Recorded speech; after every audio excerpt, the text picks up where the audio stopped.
Good morning, everyone. I would like to call the meeting to order and welcome everyone in attendance. The committee has under consideration the estimates of the Ministry of Jobs, Economy and Innovation for the fiscal year ending March 31st, 2023. I'd ask that we go around the table and have members introduce themselves for the record. Minister, please introduce the officials who are joining you at the table when we get to you. My name is Nathan Neudorf. I'm the MLA for Lethbridge East and chair of this committee. We will start beginning to my right. Kayla Fry, Brooks Medicine Hat. Miranda Rosen, Brad Kananaskis.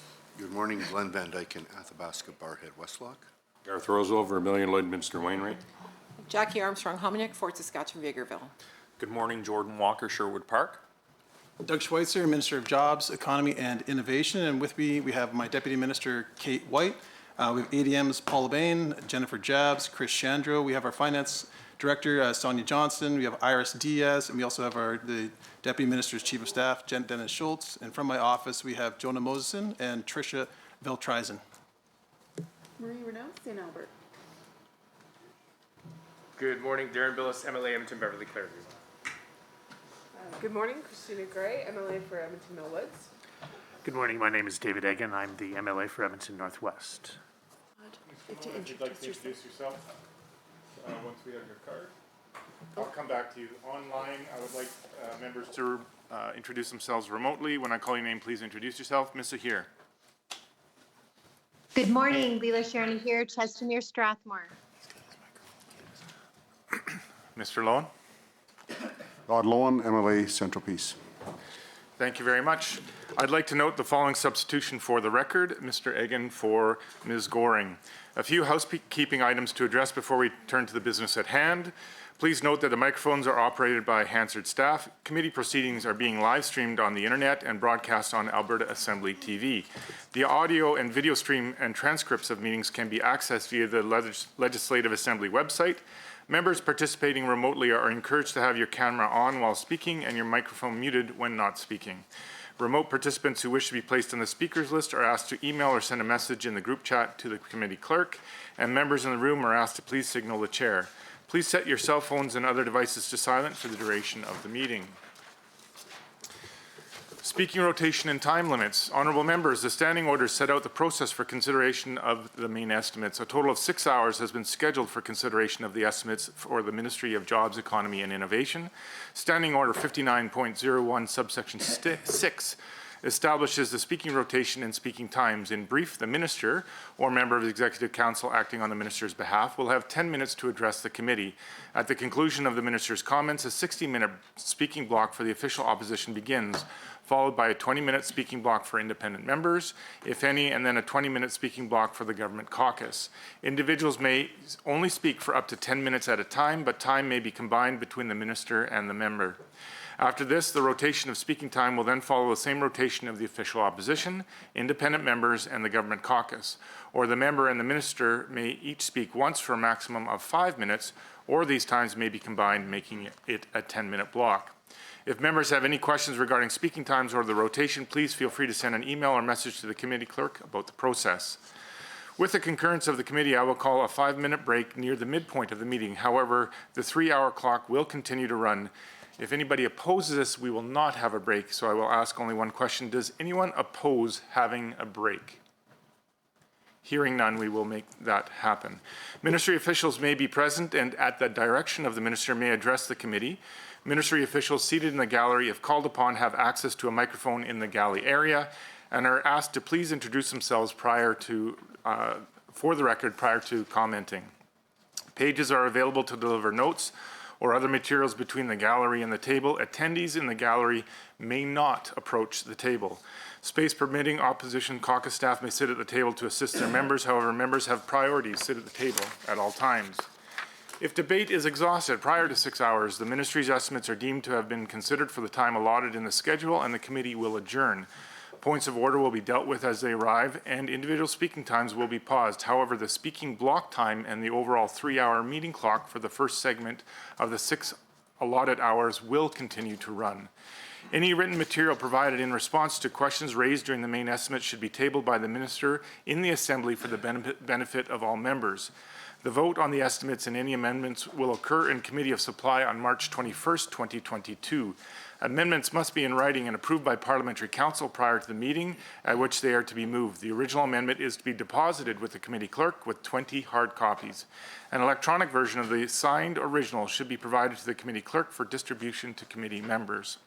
Finally, the committee should have the opportunity to hear both questions and answers without interruption during estimates debate. Debate flows through the chair at all times, including instances when speaking time is shared between the member and the minister. I would now invite the Minister of Jobs, Economy and Innovation to begin with your opening remarks. You have 10 minutes. Thank you so much, Chair, and thank you everybody for being here today. And I actually am glad that we've got 6 hours to talk about this here today. I just appreciate the opposition for selecting our ministry for 6 hours. This is actually going to be a great opportunity to have a robust dialogue about the future of our province and all the economic momentum that we have right now in almost every industry in Alberta.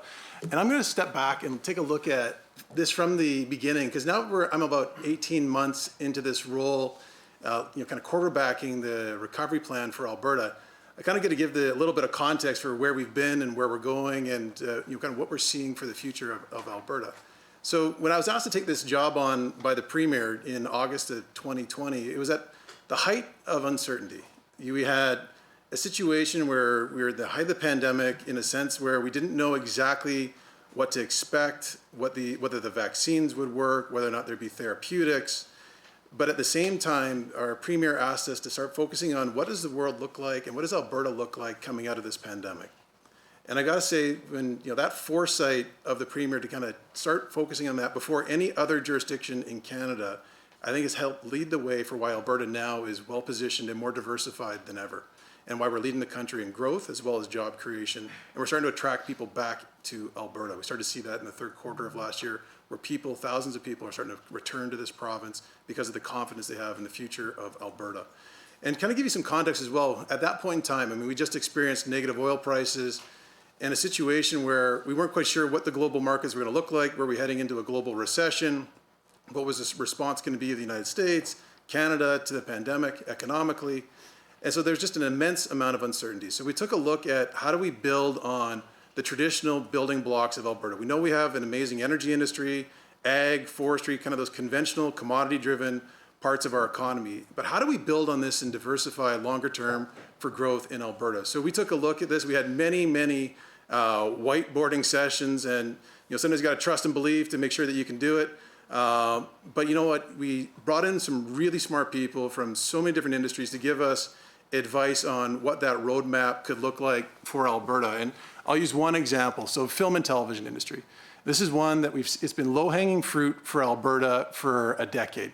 For us to diversify our economy, build out the cultural space, and just capitalize on growth. And we brought in, the leading firms from like HBO, Disney, Netflix, Warner Brothers, and we asked them for advice on how do you build this out in Alberta. And the resounding feedback was that you have to have a competitive film and television tax credit. And we listened to them, and we made sure that we removed the cap on the film and television tax credit per production. There's still a budget for it. You have to make sure you account for it. But that allowed us to attract the largest television production in Canadian history, and HBO's The Last of Us. And for those of you that have lots of contacts in rural Alberta, this has been a big economic opportunity for so many rural communities in particular. We've seen the production shoots in Edmonton and Calgary, but on top of that, we're talking about in Canmore. They did a huge part of their shoot already in the city town of Canmore. We also saw you had High River. You've got Fort Macleod, and just tons of opportunities here to help small businesses diversify our economy and provide that opportunity for different career opportunities for young people. And right now, as we take a look to how do we grow out the film and television industry, it can become $1 billion a year industry in Alberta. But right now we have to build out our labor force to get that done. And it's encouraging to see, Bow Valley College just built out, for further capacity for training. We're working with IATSE to build out further training schools and training opportunities as well here in Alberta, as well as the fact that we have that cost of living advantage. So much of the film industry is concentrated in the Lower Mainland. We have a much more competitive, kind of cost of living here in Alberta. So I think this is an opportunity for us to repatriate some Albertans that have left to the Lower Mainland for the film and television industry, but also to build this out longer term for people that are looking for different career opportunities. The other one that we saw where, the industry has just been trying to get, that attention of the mainstream media, trying to get the attention of industry and give confidence to younger Albertans as well, was the tech and innovation space. And we saw back in 2017, venture capital investment was it was below $40 million in Alberta. And under the previous government, you had year over year of lost jobs in the tech and innovation space. And now in Alberta, for 3 years straight, we have broken our record for venture capital investment. You went from, we started, it was 2017, about $37 million of venture capital. 2018 went to $100 million. That's our baseline. Then in 2019, 220. 2019, 220, 2020, 455, and then last year, $560+ million of venture capital going into Alberta's technology and innovation space. And you take a look at the number of what they call Series A companies. So there's a whole stage of early stage angel investing, then you get into a whole series of Series A, B, C, and then into private equity. And the number of Series A companies last year in Alberta that had financing was another record. So you can anticipate that as you get into the following year to 2 to 3 years out, we're going to start seeing investment in venture capital similar to what you're seeing in Vancouver's and Toronto's, because they're earlier to the game, and their ability to get into the later stages of the financings where they get much larger was ahead of Alberta, but we're catching up rapidly. Alberta is now recognized as a place that you want to fly to, come to, invest in, and grow. And the reason why I mentioned that is that early on when I took on the job of recovery plan, I chatted with some folks, some pension funds, and I asked them for advice for what could Alberta do longer term. And their initial thought was, well, do you have a time machine because Alberta's in trouble? And I responded back saying, no, we're going to fix this and we're going to get this done. And lo and behold, 2 years later, you start talking to them again, and they're like, I see what you're doing. We get the fact that you've got a runway now, short, midterm. They still have questions about, where do we have to get to by 2040, 2050? But Alberta has a runway right now to diversify. We have a runway right now to provide the resources to the world and make sure that Alberta has a strong path for the future. And the one thing I'll just highlight, another thing that we are experiencing right now is the geopolitical dynamic internationally. This is another curveball that the entire world is dealing with right now. We have the pandemic, now we have geopolitical tension, we have a war in Ukraine between Russia and the Ukraine. So right now as well, this is highly disruptive, and we're seeing our commodity markets, everything from minerals to oil and gas that everybody's aware of, agricultural products. Alberta has an opportunity here to help supply the world, to make sure that we can provide stability to our allies, making sure that we're there as a leader in this space. I hope that this committee can take some of the politics out of this and make sure that we're aligned as one voice in our legislature, one voice in Alberta that's going to be there for the world to make sure that we can supply those goods to the world in this highly volatile environment of geopolitical tensions. We're seeing already that this is putting pressure on the individual. We're seeing already that this is having inflationary pressures on top of the fact that the policies of the Bank of Canada and our federal government that led to some inflationary pressures in Canada, plus the policies in the United States that led to inflationary pressures as well. But there's going to be a further responsibility for all of us in democratic societies to take leadership on this, make sure that we send the right message that Russia, other countries that want to take those oil and gas revenues in particular and fund wars is not going to be acceptable. So we have to make sure we're firm with our allies, make sure that we position Alberta to be part of that solution longer term. And now as far as does anybody here have all of the answers as to where this is going to end? I don't think anybody has all of the answers, but we're going to continue to respond just like we did during the pandemic, respond in real time to challenges facing Alberta, challenges facing the future of our province. The future of Alberta is a very bright future right now. And we'll go through, I'm sure, every region of Alberta here during the 6 hours. But if you take a look at the fact that you got Edmonton with 6.5% unemployment, the fact that we haven't even seen the construction jobs come on from the potential from Dow, the Air Products facility. You've got a whole bunch of opportunities as well in the pharmaceutical space for the Edmonton region. Calgary seeing a booming technology and innovation space. You got clean tech. And people are going to see with the Investment and Growth Fund and a number of announcements coming in the next 3 to 4 months that are going to continue to diversify Alberta's economy. Things ranging from agricultural value-add manufacturing all the way through to additional manufacturing and diversified industries for Alberta. Add on top of it, Grand Prairie, which is growing robustly right now with the additional resources going into natural gas for the drilling capacity. Again, we're anticipating a robust year for pricing, at least when it comes to the agricultural sector. You got Fort McMurray starting to hit its stride again with the additional focus on the oil sands. You got Central Alberta, we got Drayton Valley starting to get busy again, Central Alberta communities that starting to see that increased activity. And then you got Southern Alberta as well. We're anticipating to make additional announcements here in the near term when it comes to the agricultural sector and the value add. So lots to get through here today. Our budget as well, we're focusing on the Clean Hydrogen Center of Excellence. We've got funding in here for artificial intelligence, quantum computing. We've got funding in here as well for the vaccine development to make sure we have our health security taken care of in Alberta. So lots to go through here today about the future of our province. I'll stop there, Chair, and looking forward to our discussion. Oh, one more thing before we get into it. I won't be sharing time, just to help cut that off, because I'm sure people are going to ask. They can have their 10 minutes. I'll take mine. Thank you, Minister. For the hour that follows, members of the official opposition and the minister may speak. Honourable members, you will be able to see the timer for the speaking block both in the committee room and on the Microsoft Teams. The minister has answered that question about sharing time, so we will be proceeding with 10-minute blocks. And we will go over to Mr. Billes. Thank you very much, Mr. Chair, Minister, and your department staff. Disappointing that you won't share time, but not surprising. I reviewed last year's estimates, and for the number of questions that I had asked, the answers that I got were far and few between with these 10-minute blocks. And so obviously we'll accept that.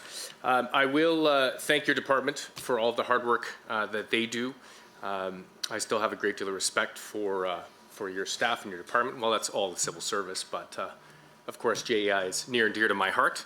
And so my hope, Minister, is that as I started off last year, this isn't question period, this isn't theater. I'm hoping to ask questions to get answers on behalf of Albertans that want to know what the ministry's priorities are, your targets, how you're going to evaluate your spending, and what those programs look like. And so I ask you respectfully and politely to share as many details as you can on these programs. I'm not here to score political points, and I know that many of our stakeholders province-wide are paying attention to estimates this morning because they have questions about this year's budget. So with that, I'll begin. I'd like to start actually talking about our downtowns, both in Calgary and Edmonton. Revitalizing our downtowns will be key to growing and attracting companies in Alberta.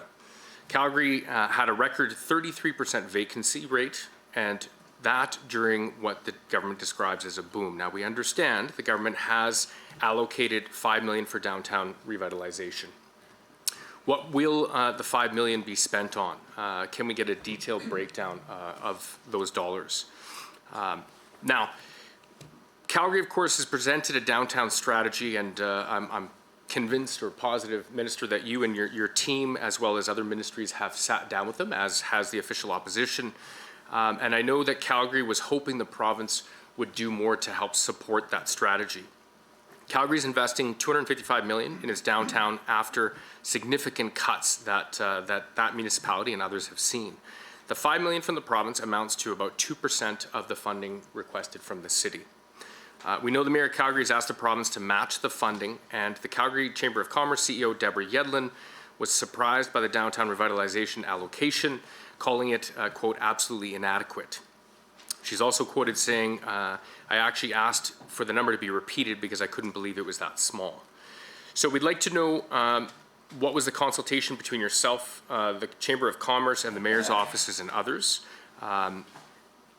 The Chamber would, or Calgary would say that there's quite a big gap between the expectations of what they would see and what's being delivered in 2022 budget. Can you comment a little bit on the alignment between the GOA's work to revitalize downtown Calgary and the work of the cities and the chambers? Based on, hearing that from leaders in Calgary, curious to know what the plan is to support the strategy made in Calgary, and is there a way to do more to support that strategy? Again, opening it up here beyond just dollars to see if there are either policy initiatives or shifts that could help support the city and the downtown to revitalize.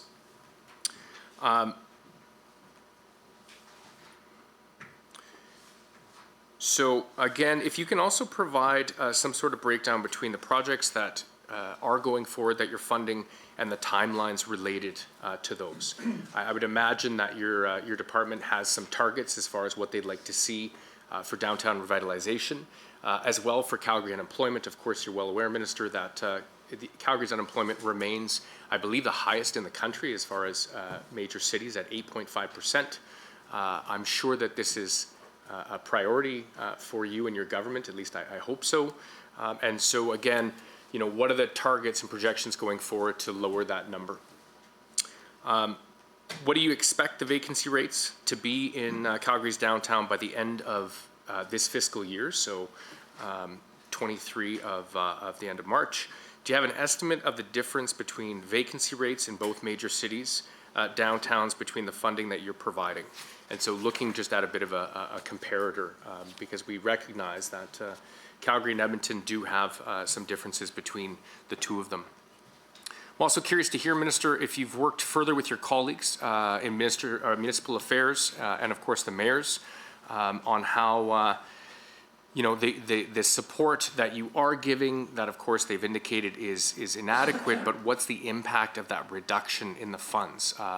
And that's included, I appreciate municipal affairs has its own budget and allocation, but again, one of the advantages of JEI is it's a ministry that really works with most other government ministries very, very closely on a number of projects. And so, yeah, curious to know how that work is going forward. Some estimates have said that the office vacancy rate is the highest level since the Great Depression.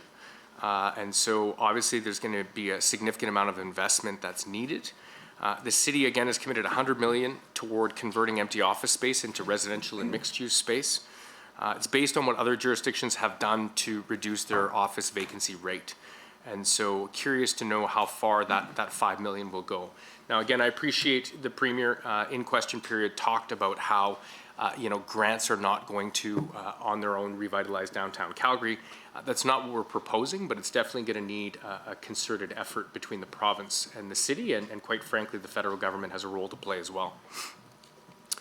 We've been doing some of our own research on ways to support downtown Calgary, and one idea that's been suggested is moving some of the post-secondaries into the core.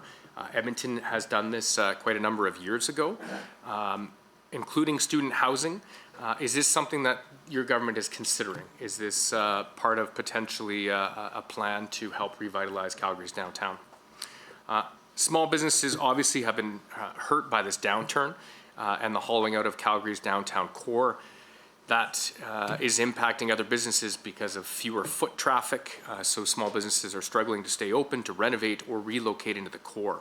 And so curious to know what's being done to help those small businesses stay in the downtown, as well as attract new businesses to Calgary's downtown. I appreciate, you know, any type of initiative like a property tax rebate would be on the city of Calgary. However, in the context of the fact that municipalities are going through a significant cut in this year's budget, means that they have fewer tools at their disposal to be able to offer incentives for businesses. Now, in the last election, Minister, the Premier was very vocal on the fact that the corporate tax cut would fill the office towers in downtown Calgary.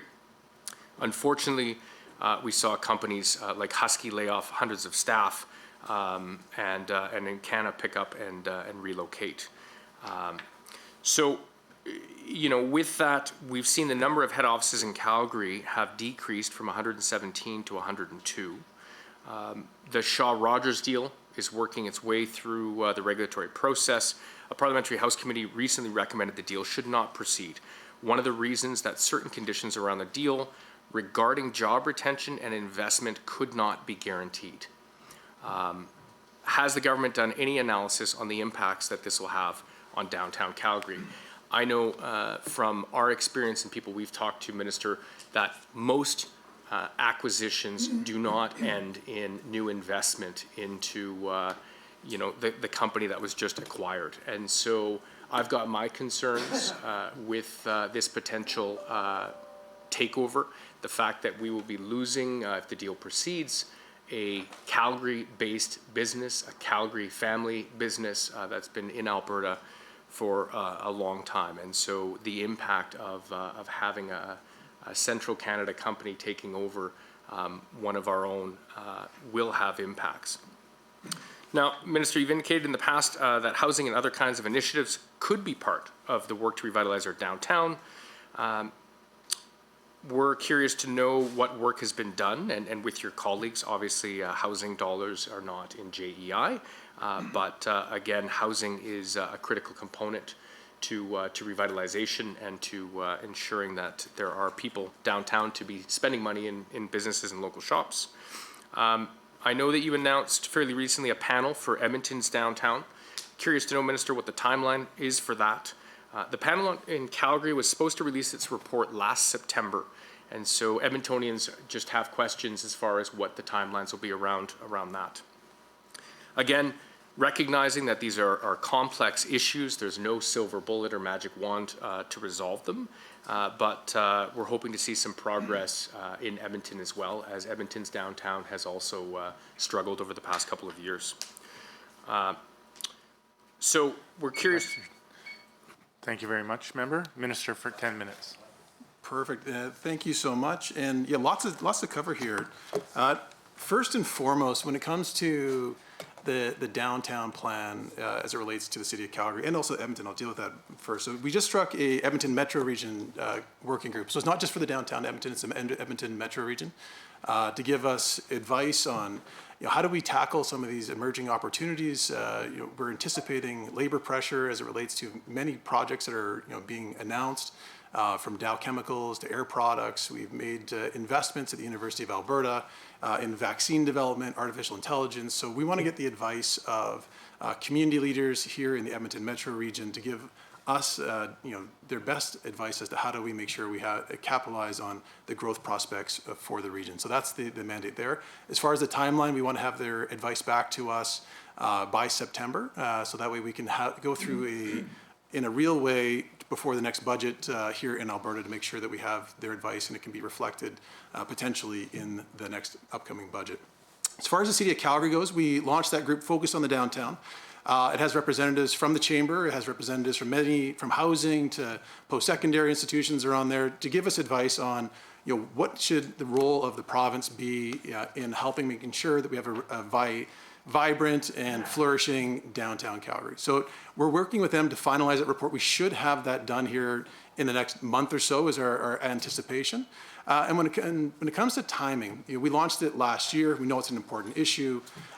We also had an election last fall, and the committee asked for a further extension to make sure that they gave us their best advice going forward on that. Depending on who was elected to council, the direction of that city as it relates to their strategy for the downtown could have gone a couple different ways. So we wanted to make sure that we had their best advice, coming out of that election now heading towards this, heading towards where we are right now. As far as the overall downtown strategy as well, I was disappointed actually to see the mayor's comment on the overall plan that we have for Calgary. And the reason why I say that is that the City Council in Calgary has muddied the waters as to the clarity as to what is the future of the arena.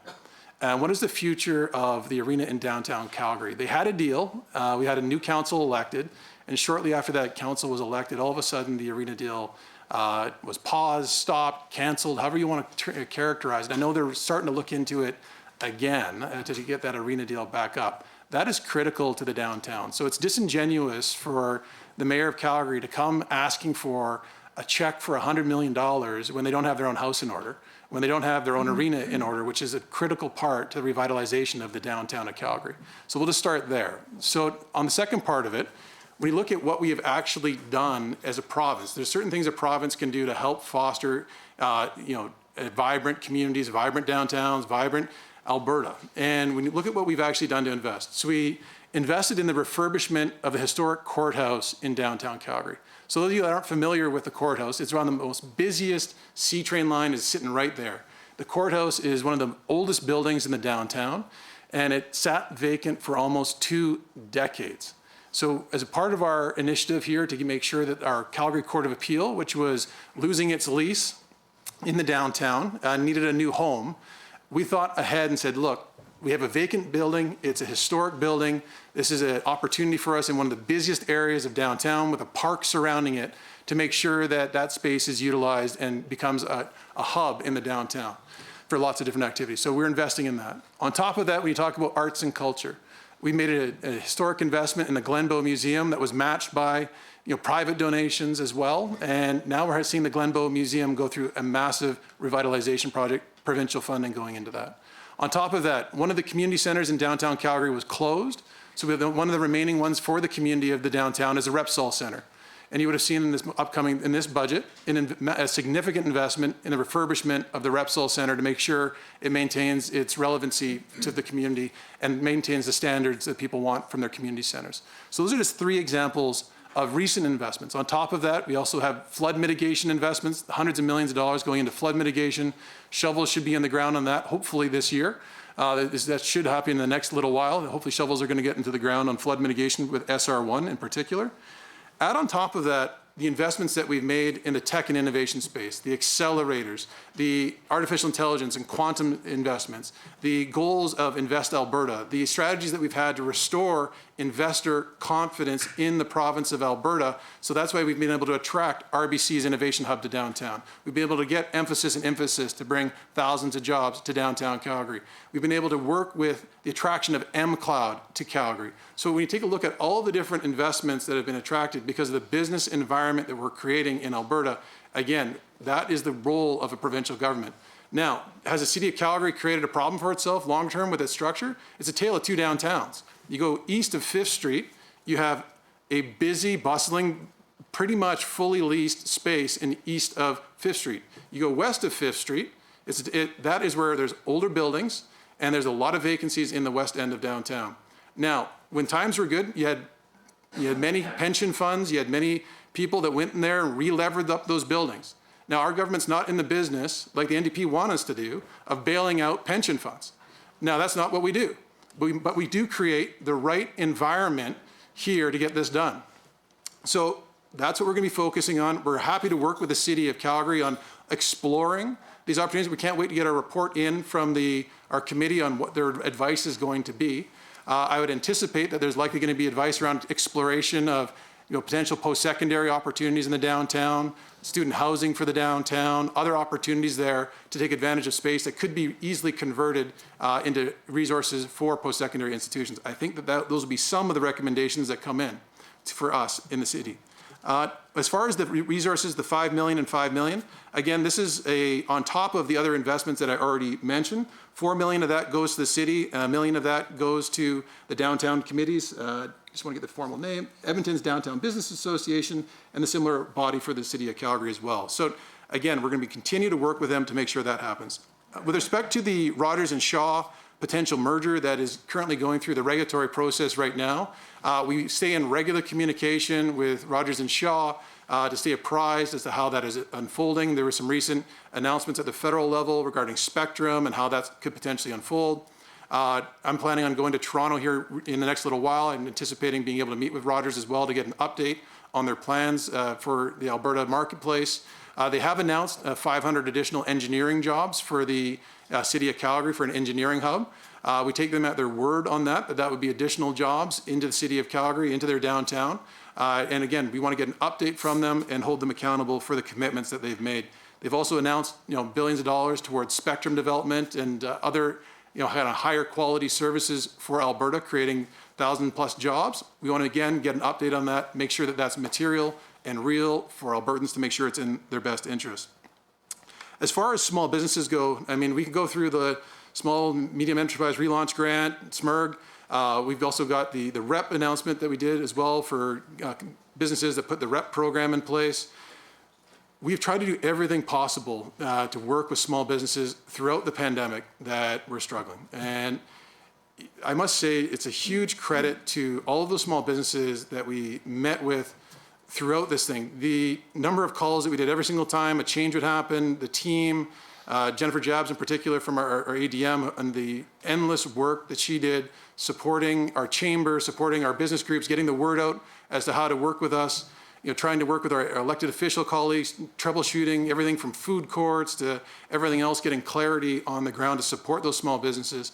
But I got to say, it's amazing to see Alberta moving quickly right now to get back to normal, get those businesses back up on their feet again in our downtowns. I was in the downtown of Calgary last week, had lunch, restaurant was packed, the only seating available was at the bar. So again, it's encouraging to see the beginning of people coming back into our downtown cores.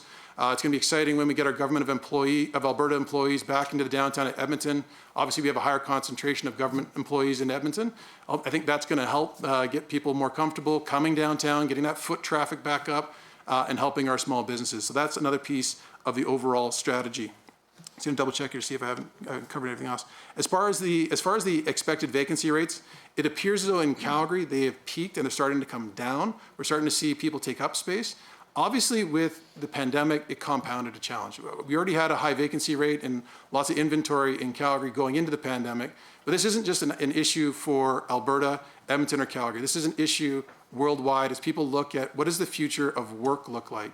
You have so many different companies are looking at hoteling options for their staff, not having permanent offices. They're looking at 3 days on, 2 days at home if you want to. They're looking at lots of flexible remote work options. So working through with industry, we've talked regularly with BOMA, NAOP, about strategies for how do we make sure Alberta. Mr. Millis. Thank you, Mr. Chair, and thank you, Minister. I appreciate your answers and responses. I think we could get further going back and forth, but that's a moot point. I'm going to change direction, and I want to talk about a program that we've been quite vocal on, and of course that's supports for digital media in the video game and interactive digital media space. Minister, it was encouraging to hear you talk with passion and enthusiasm about the film and TV tax credit and what that has done to help support the industry and really help Alberta be competitive. I appreciate that we've landed a couple shows. I have more to say about The Last of Us being shot here because there's a full backstory to it that I'll talk about in a moment. But the opportunity that exists for Alberta digital media gaming companies is significant, but the window is closing and it's closing fast. And I'm sure that you are aware that there are a number of companies that have been growing, but not in Alberta. They've been hiring, but not in Alberta. And it's because Alberta is not competitive, not compared to the province of BC, Ontario, and Quebec that offer generous tax credits for their highest cost driver, which of course is labor. And Alberta doesn't have one.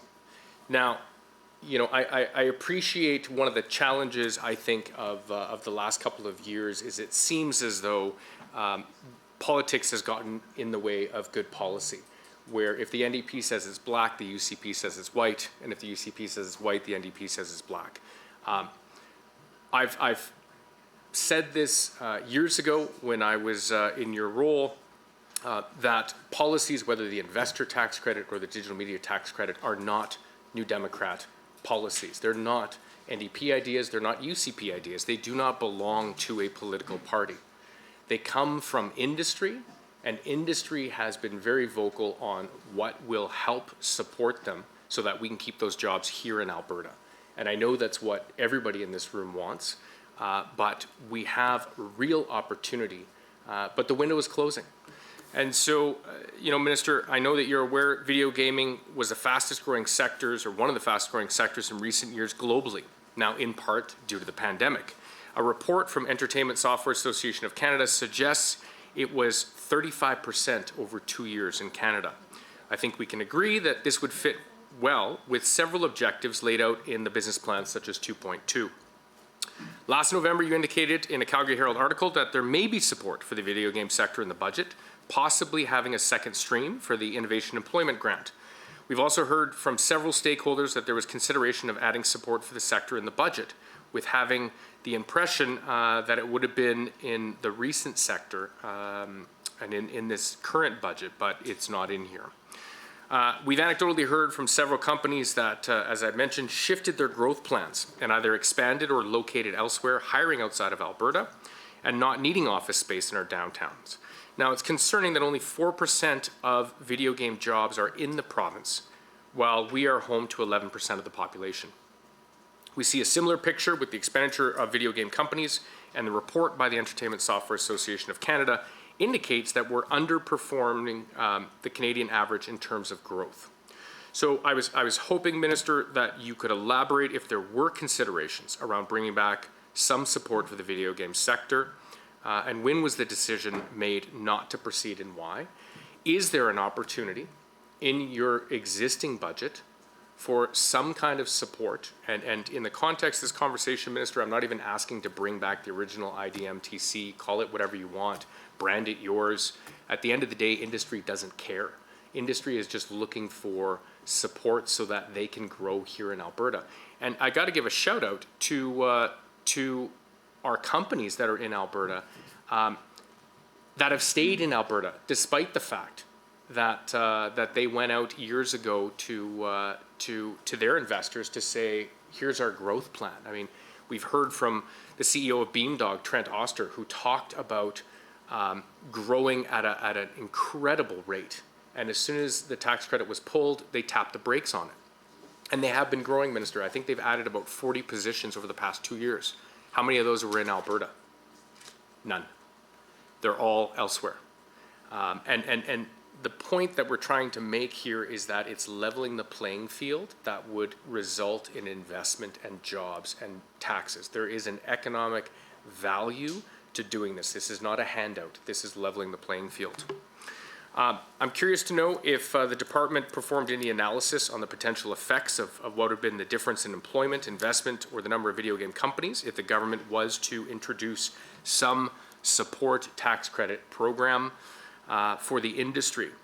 Now, there are linkages between gaming companies and the film industry, and they're becoming increasingly important. So here's the backstory to The Last of Us. I appreciate you were over the moon talking about that series. That series is the tail end of a whole dynasty where it started with a video game. That's what it's based on.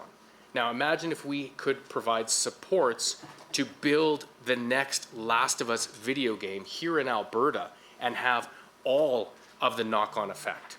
So whether it's from spin-offs to TV to you know, whether it's animation or action figures or whatever, the opportunity is significant, and I appreciate and am thrilled that we have the TV series here. The point is, with the right programs in place, we could actually be developing those here in Alberta. And I know that we have incredible gaming companies here that are producing incredible games, but it's despite the barriers and obstacles that they're facing. They're not getting the support that they need. Now, key objective 1.1 in your ministry's business plan is to monitor the competitiveness of Alberta's tax system. And key objective 1.3 is to lead the government's fiscal strategy and maintain a competitive corporate tax environment, making Alberta an investment destination, ensuring economic diversification, growth, and long-term success. Digital media and others advocated for the government to reintroduce a digital media tax credit in some form. It doesn't have to be ours. Alberta is going to lose companies to neighboring provinces that have the more competitive credit. And so the question from a couple of our stakeholders is why is the government opposed to some kind of support for this industry? Again, not even the NDP tax credit, even though it's not, but that's the language that we've heard. And industry is really struggling with what is the difference between the film and television sector and the interactive digital media sector, and why in previous you and your colleagues have called it as a boutique tax credit, then suddenly the television and film was not a boutique tax credit and it was okay, but now the interactive digital media is still boutique and it's not okay. So there's a double standard that industry is curious about.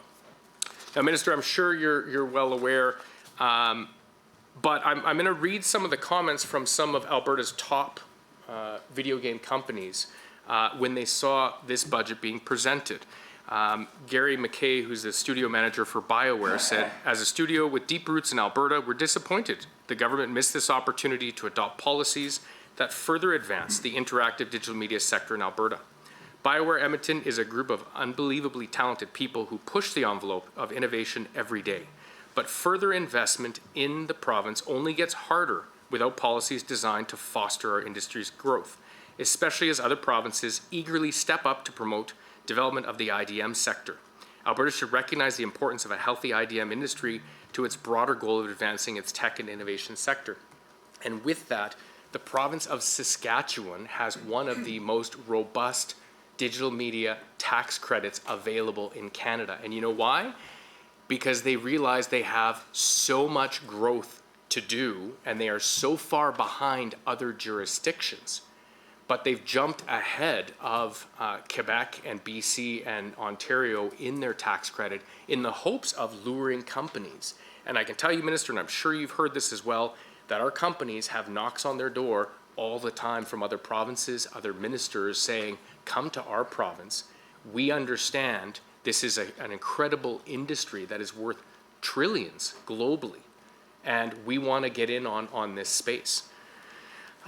Nick Fancy, who's a senior program manager at Unity, said Unity is a global leader in real-time 3D development. We build advanced technology solutions for clients across industries, from games to energy, manufacturing, automotive, retail, and everything in between. These solutions are created using the same highly sought-after tech skills found in today's video game industry.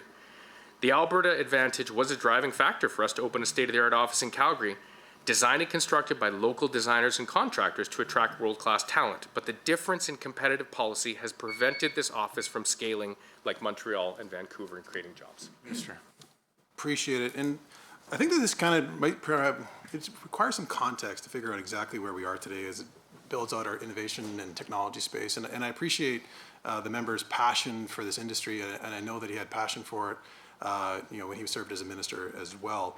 But I do think that he's looking at it through a little bit of a yesterday's lens, to be frank. And the reason why I'll give some context for that and where we're going to go as a province. When you look back at where venture capital investment was in Alberta during their time in office in 2017, we only attracted $37 million of venture capital in 2017.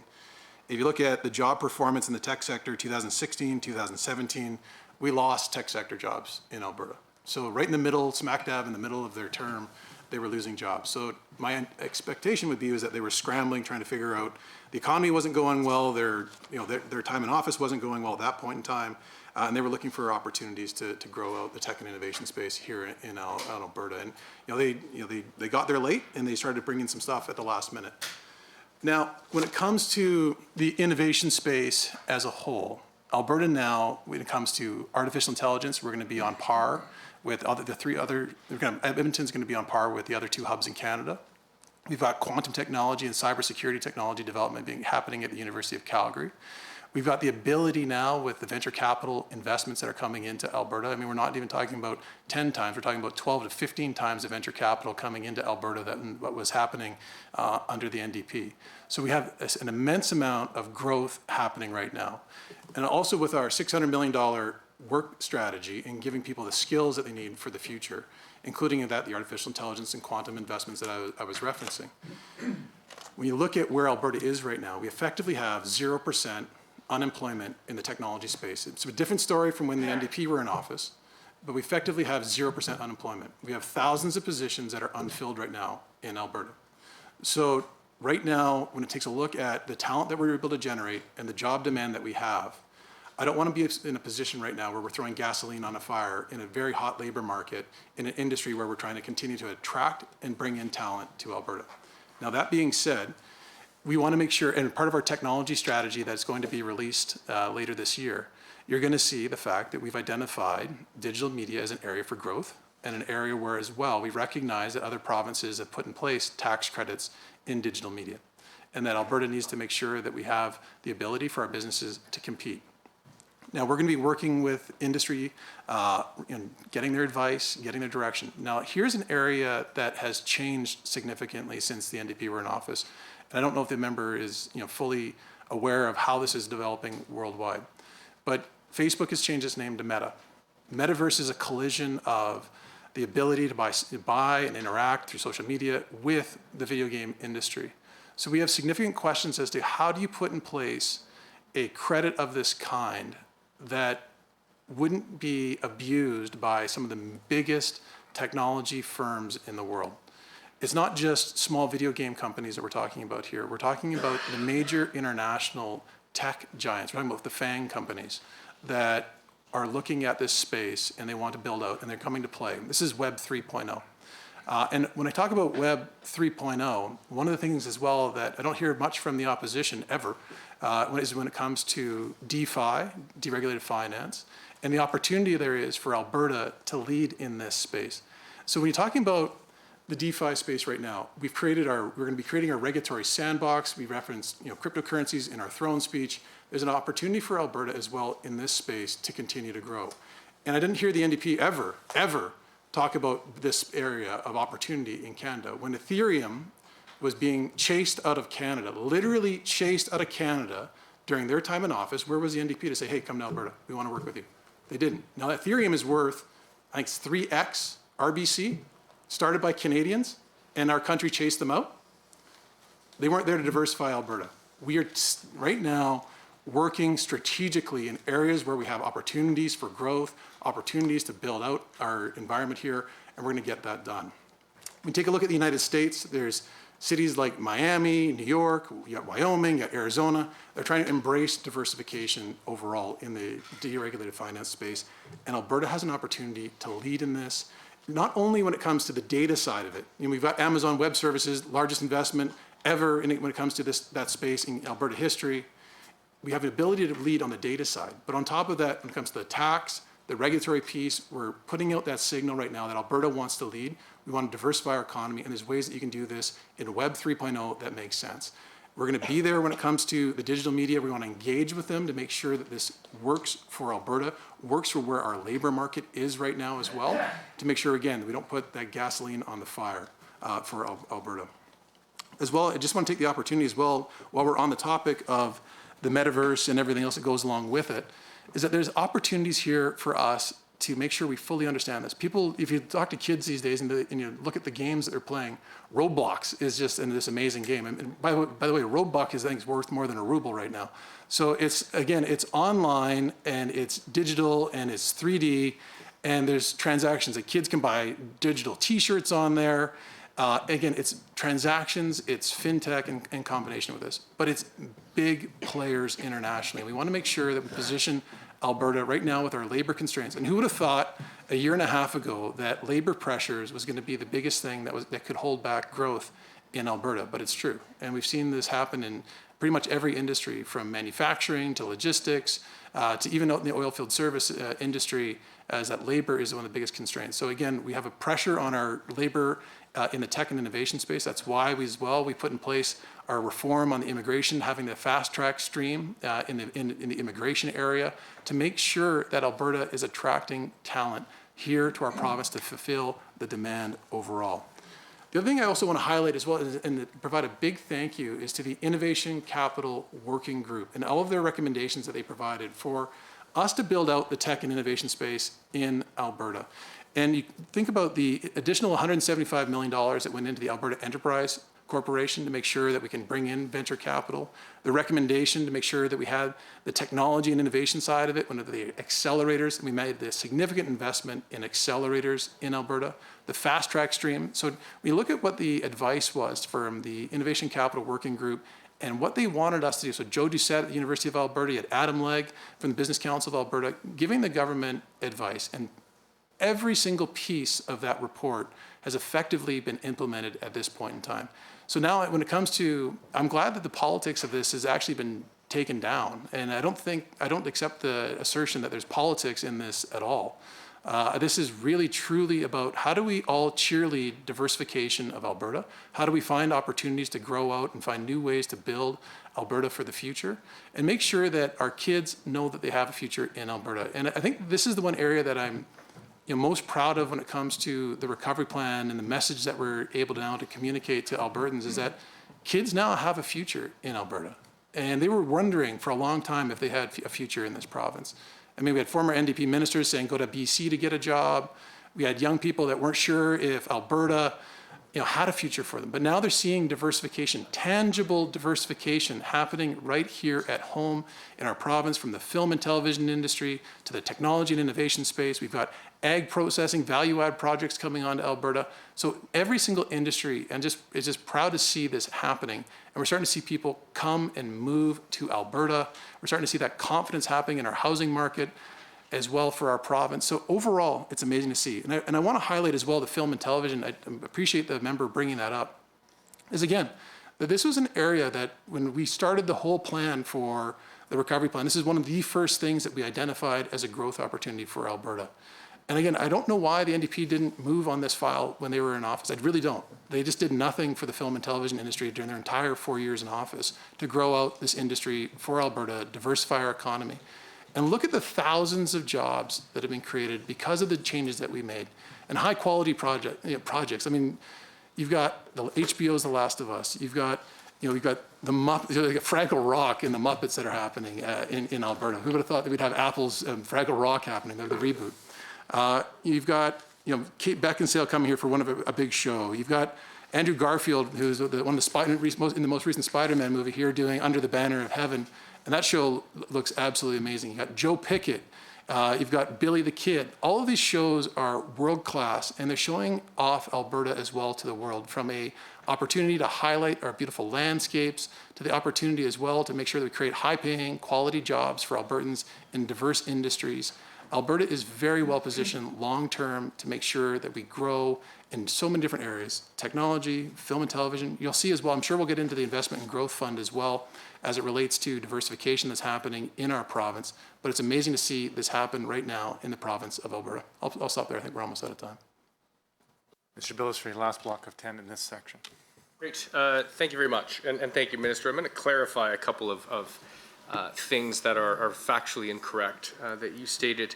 When we look at capital investment in Alberta, in 2018, it was $62.3 billion. Capital investment last year under your government was $54 billion, and your projected capital investment from your own numbers is $56.7.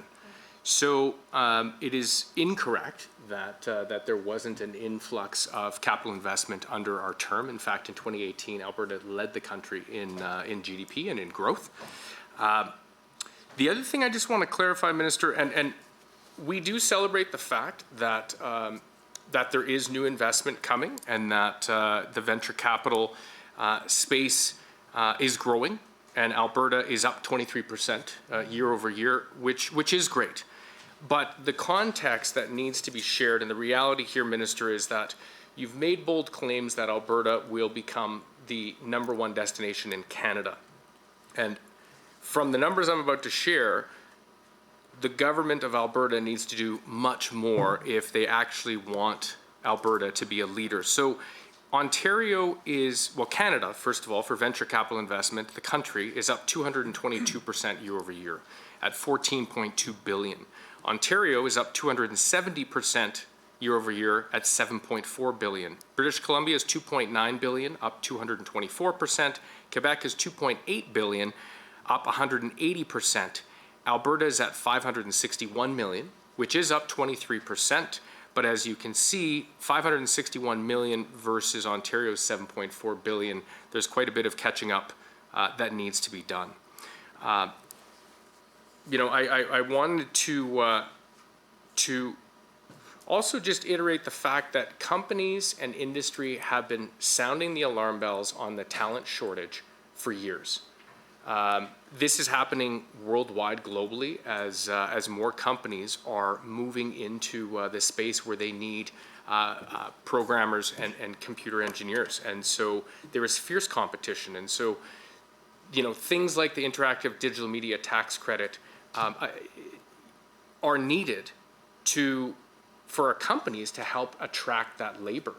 The other piece of this, Minister, and I talked about it last year, but I really wished you, through the chair, would have been much more vocal with your colleagues around the table, advocating for dollars for our post-secondary institutions. The fact that last year's budget completely ravaged our post-secondaries means that there are fewer students going through, and there are fewer graduates, which means the talent pipeline is actually shrinking. That is not attractive for companies. We have had some success with attracting companies. I love when you bring up Infosys. That was a project that started under the previous government, working with Calgary Economic Development 5 years ago, 6 years ago, probably now 7 years ago.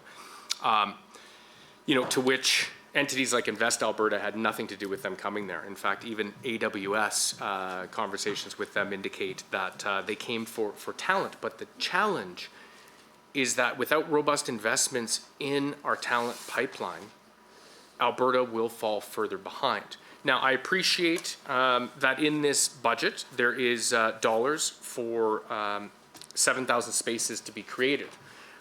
That is a positive step. Unfortunately, we're still in a position of playing catch-up where under the NDP, we had committed and started to fund 3,000 new tech spaces. That was over 3 years ago. Had that program not been canceled, there would have been grads today coming from those new spaces, and we would be closer to catching up with other jurisdictions. Instead of that canceled program, which then stalled, and now we have a new introduction of new spaces, which will start hopefully this fall, but we will not see the fruits of that labor for years to come. So again, you had mentioned late to the game. I mean, this couldn't be a more clear example of being late to the game. Our post-secondaries are absolutely critical. And so, what I can't understand, through you, Mr. Chair, I appreciate the passion that you have, Minister, for this space. And I know that you're a champion. My question and what I can't get my head around is how your colleagues don't understand the role of the post-secondaries as economic drivers and how critical they are to deliver your government's outcomes of jobs, growing companies, and attracting investment. They're all part of the same ecosystem, and I'm confident that you know that. The frustration is that you haven't been able to convince your cabinet colleagues that investments in our post-secondaries are just that, they're investments.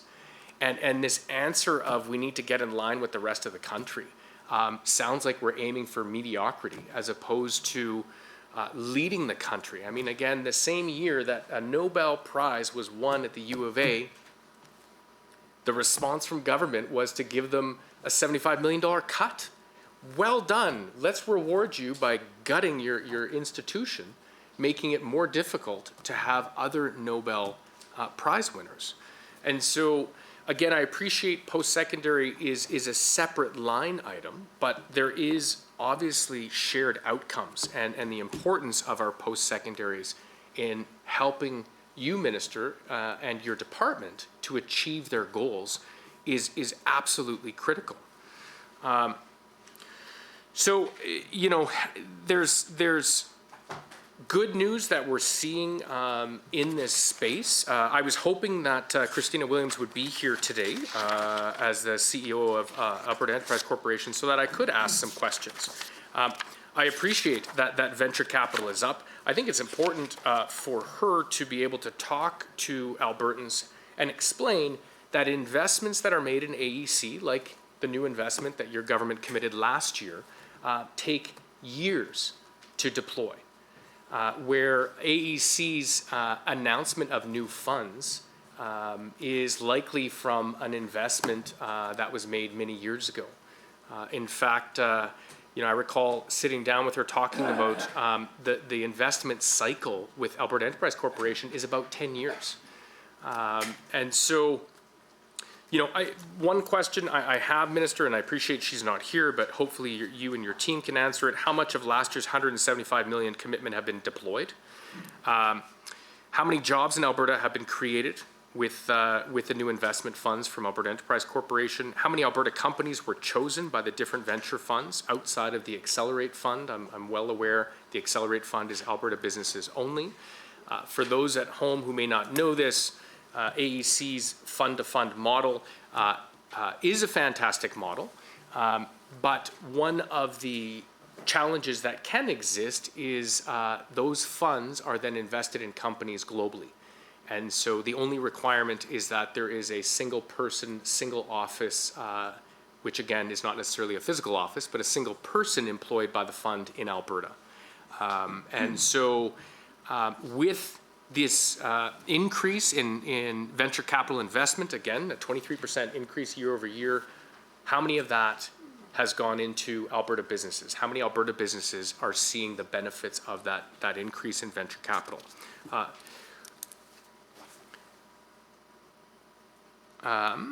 I'd like to know, again, I was going to ask Ms. Williams if she could just walk the committee through the timeline. So from a government announcement of new funding to when AEC, the time it takes for them to go out to the VC world and get partners to set up a new fund, and then from the time that that's announced to when they actually start deploying capital. If there's a bit of a timeline there for folks to understand. And I'll just ask the chair how I'm doing for time. Just under a minute. Okay, wonderful. And so, you know, just to forecast other topics that we'll be talking about today, obviously tourism, we're going to talk about agriculture, we'll talk about our trade offices and exports, the Investment and Growth Strategy Fund, we'll talk about procurement, the Innovation Employment Grant, a number of questions around your business plan, and then of course your pharmaceutical and life sciences as topics that we will dive further into in the remaining just under 5 hours that we get to spend together today. And so I'll leave my comments there, Mr. Chair. Thank you, MLA Millis. Minister, for your last 10 minutes of this section. Perfect. And again, it's striking that 7 years as an elected official and can't tell the difference between estimates and public accounts. But here we are again in Alberta, having to explain that to the members opposite, that this isn't public accounts, this is estimates. You know, we represent and put forward our budget, and we have to, you know, explain and answer the questions as it relates to that.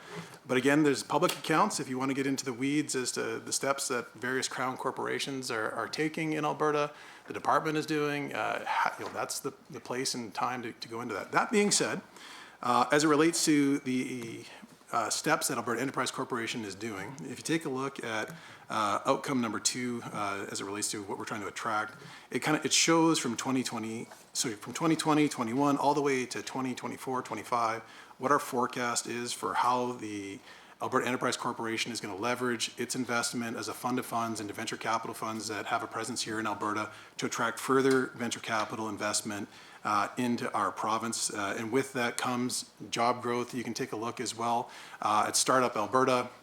Has a website as well in partnership that an AEC is involved in that tracks metrics on various companies that are disclosing their activities as far as investment environment as well as job opportunities. So I refer the member to that. As far as the overall strategy to make sure that we continue to attract venture capital into Alberta, one of the things that we're looking at, and we're actually starting to see, is that success breeds more success in Alberta. So you're starting to see more and more angel investors, you're starting to see more and more family funds that, and for those of you that don't know what a family fund is, typically it's a family that has done well in life. They've, you know, they could have anywhere from, you know, 20 million to 100 million or more of capital as a family, and they often do angel investing or early stage investing. Historically in Alberta, they would be more comfortable investing in the traditional economic drivers of our province, like the oil and gas industry, oilfield service, agriculture. But you're starting to see that with the success of venture capital investment in Alberta and the more and more familiarity with this fast growing industry, you're starting to see that sophistication level grow. So one of the areas that we're looking at and encouraging AEC and their board are developing out a strategy on is that earlier stage seed capital and earlier stage investments in Alberta. So right now we're doing exceptionally well when it comes to Series A financings and further. We're looking at how do we make sure that AEC can work with those early stage investors in Alberta to have that sophistication level for the early stage investment overall in our province. So they're doing excellent work. You're probably going to see some more investments there partnering with this growing and developing ecosystem in the province of Alberta. As it relates to the overall narrative that you had around the Nobel Prize winner, I think you might need to check the news from time to time, because we actually made a historic investment in that exact institute with that exact Nobel Prize winner, where they sang the praises of this government's investment in that exact area. Sorry to be a little bit over the top there, but my goodness, read the news. Read the news.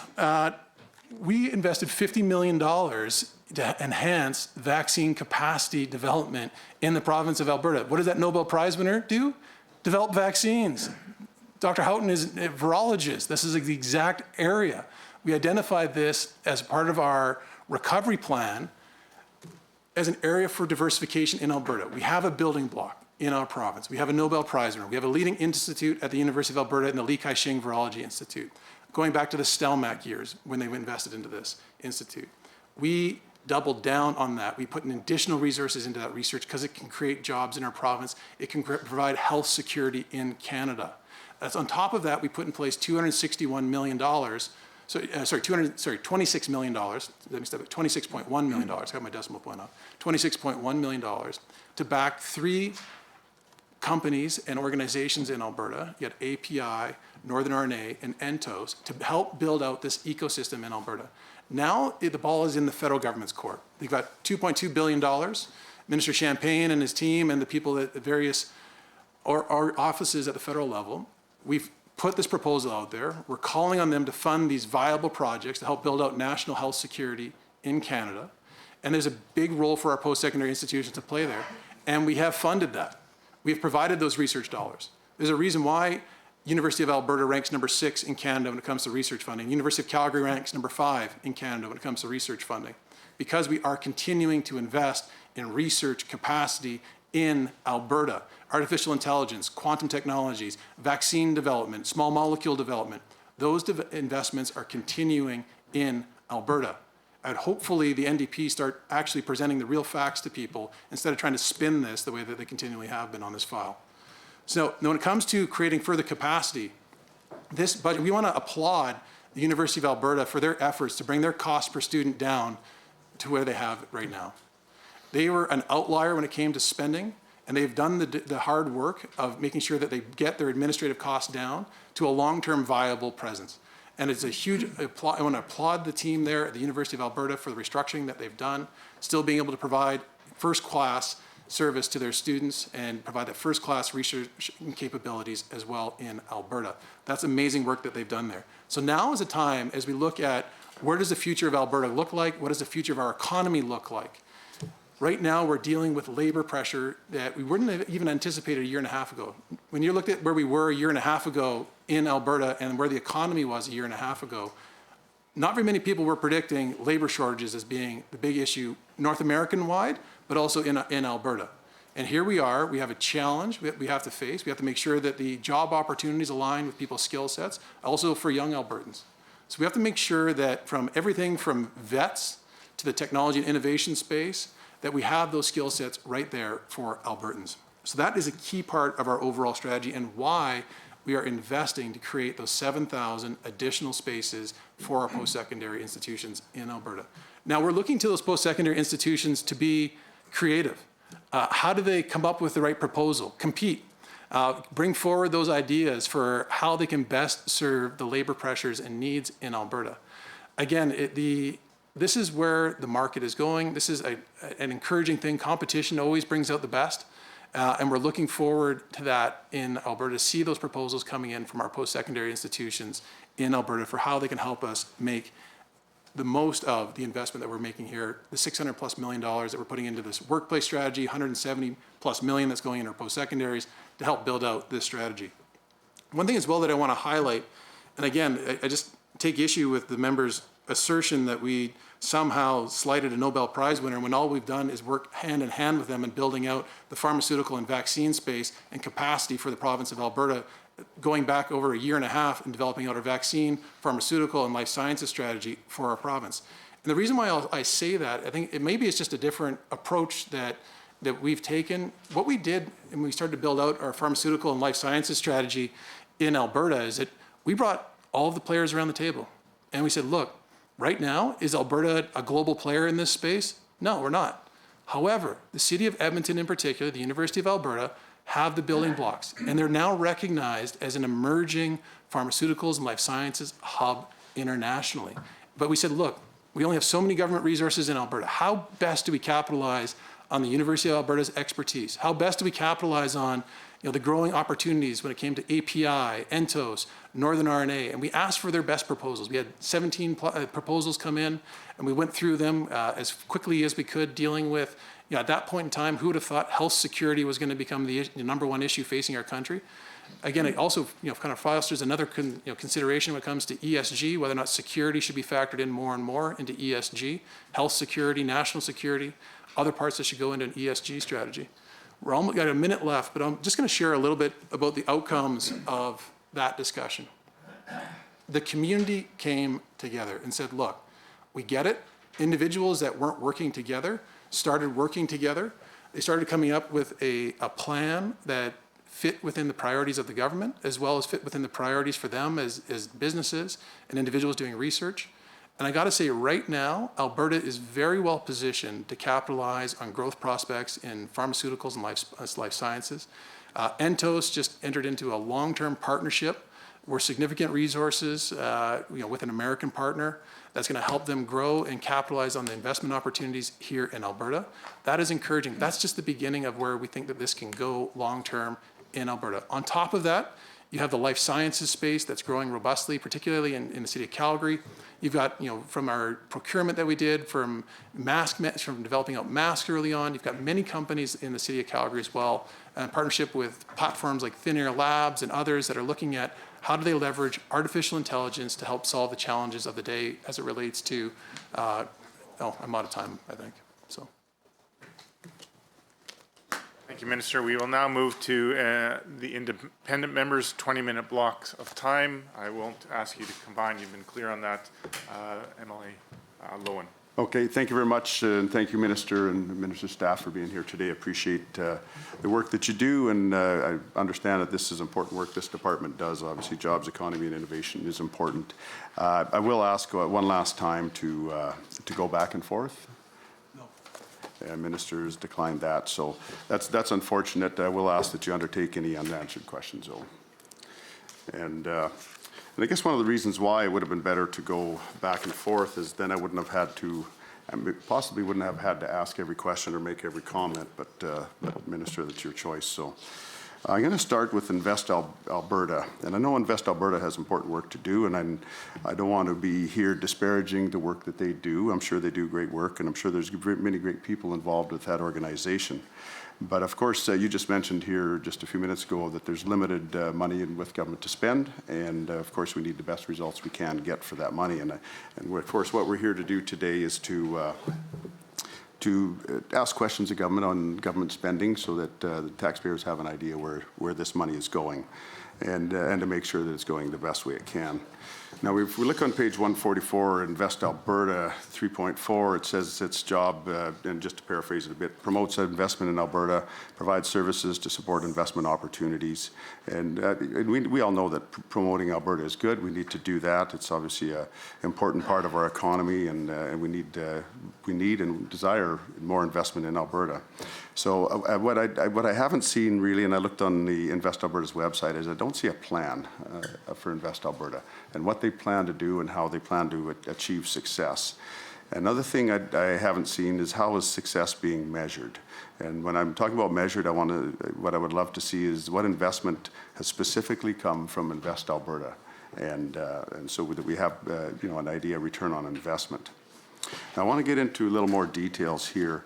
On November 27th, 2021, at the Fairmont Chateau Lake Louise, Invest Alberta hosted an invite-only meeting of the Calgary Airport Banff Rail Working Group, where the project proponents, one of them a former Invest Alberta board member, made their pitch for why the government of Alberta should give them $30 million a year for the next 50 years. So I guess my question is, how much time and money is Invest Alberta spending lobbying the Alberta government for taxpayer money from the government, not money from outside investment, to go to corporations like this? And again, I'm not here to disparage Calgary Airport Banff Rail Working Group. I'm sure that's a great group, and they're doing great work for themselves. But that is the question: is is Invest Alberta, is that part of Invest Alberta's mandate to lobby the Alberta government for money for an organization like that? Next question. So why does Invest Alberta have a 3-year sponsorship of Alpine Canada? Now, again, Alpine Canada may be a great organization and everything, but I would like to know how much that sponsorship costs taxpayers. And then, of course, how that improves investment into Alberta specifically. And what else does Invest Alberta sponsor, and for what amount of money? As obviously, if they're sponsoring Alpine Canada, there may be other organizations that they're sponsoring. And again, for Invest Alberta, how much did Invest Alberta spend on hosting-related expenses during COVID-19, between March 2020 and March 2022? And so I'd be interested in having those figures too, how much they spent on hosting-related expenses.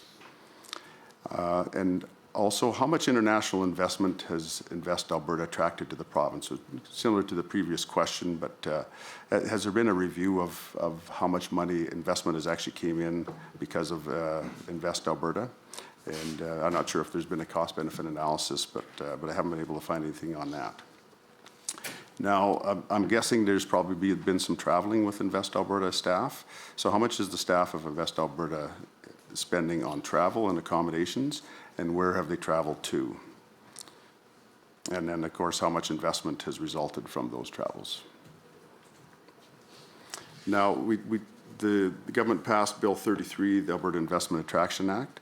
Albertans were told by the minister that Invest Alberta Corporation would require $6 million annually from the province over the next 3 years for its operation. Now, we see in the 2021 budget of $2.4 million, then a jump to $25.25 million in 2021-2022, and then that drops to $20 million for 2022 to 2023. So I just wanted to know what happened. I guess Albertans were told $2 million a year for 3 years, and now we're $20 million a year for the next foreseeable future. And what did Albertans get in return for this huge increase in Invest Alberta's budget? Another thing would be interesting to find out is how much compensation are the board members and the CEO receiving? And is it still 7 board members? I'm not sure about that. Again, I'm sure there's good people working there, doing great work and everything, but I think Albertans need to know the compensation that's being paid. Another thing concerns have been expressed that this is in some regards has been a landing place for some of Premier staff and government staff after they leave the Premier's office. In fact, one of the Premier's staff that gained notoriety for $45,000 worth of expenses, travel expenses, and ended up with Invest Alberta, from what I understand. So I think that's a concern I think Alberta taxpayers have too.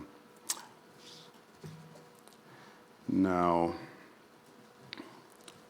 I'll move on. You have both Invest Alberta and Alberta Innovates, and I'm wondering if you can kind of give a breakdown, just a idea of the differences between the two and the work that each organization does and compared to the other one. Now, I'll move on here now to jobs. Obviously, the name of your ministry, the first word is jobs. And last year, in 2021, Edmonton and Calgary were number 1 and number 2 in unemployment in Canada for large cities. And so I appreciate your positivity on the jobs progress and everything, but being number 2 on the chart of high unemployment is not a good indicator of success as far as creating jobs. And I think in January, Calgary was, the second highest among 34 metro areas surveyed. So I think we've seen the jobs in Alberta during the pandemic have suffered the most across Canada. And I don't know that the recovery has been that great. And I know we see a lot of comparing things to what pre-pandemic job numbers were, but things I don't think were incredibly good pre-pandemic either. So comparing the present to the past, it wasn't that great. I'm not sure if that's a good comparison there. I'll go on to a few other things. I see I have a little bit more time left. So in page 73, in the business plan under revenue, there's a line item there, other revenue. What is included in other revenue? Also on page 73, business plan under revenue, there's a line item, premiums, fees, and licensing. And why does it only show up in the 2021 budget? And I'll just look back to that too. So I would like to find out why that's, why it only showed up once and not again. And we will go to, also on page 73 under revenue, there's investment income. What investments are included in those figures? Again, on page 73 in the business plan under expenses, under the line item economic recovery and development, there's a decrease so significantly as an expense. So just why did it decrease so significantly? And also on page 73 under expenses, under the line item Alberta Enterprise Corporation. So why are we spending so much more in this budget compared to in the past? There's been an increase in the last 2 years. I shouldn't say a double, but probably a 50 or 60% increase. And then also on page 73 under expenses, under the line item Invest Alberta Corporation, there is another, why are we spending so much more in this budget? Again, from 2021 actual to 2022, 23, there's been a substantial increase there, and that's of course this Invest Alberta Corporation that I've already brought up. So I'll leave those questions with you, Minister, and if you could again agree to undertake the answers to those. Thank you. We will move to the Minister for 10 minutes of response, and then we will be taking a 5-minute break before going to government section. Minister. Perfect. We'll start with the discussion around the jobs. I mean, the member knows we ran on the same team in the last election campaign, making sure that we could get Alberta back on track. And we take a look at what we inherited. Alberta was in a recession effectively when we were sworn in. If you look at the numbers, Alberta's GDP contracted in that year leading up to the election, and we had a lot of work to do, and a pandemic hit. And obviously that had a massive had massive impact on the world economy, had impact on the Canadian economy, and Alberta in particular, when it came to the commodity prices, from negative oil prices to everything else, Alberta was particularly hard hit. So when I took this job on in the summer of 2020, that was one of the biggest challenges. What is the plan for Alberta in light of the fact that there's so much uncertainty at that point in time? And the fact that Alberta recovered every single job that was lost in the time that we have, I think is a point of pride that I take, the fact that many jobs have been recovered in the time period that we had. Because when we started this process, it was uncertain as to what the roadmap looked like, and here we are today. And here we are today as well with a balanced budget. And also, we also have Alberta forecasted to lead the country in growth this year and next. And another curveball comes our way with geopolitical ramifications in the last month. And you've got a war between Russia and Ukraine, invasion of Ukraine.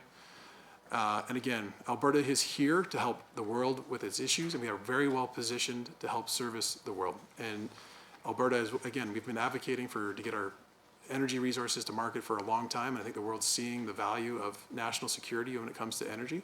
And again, Alberta has a big part to play in that.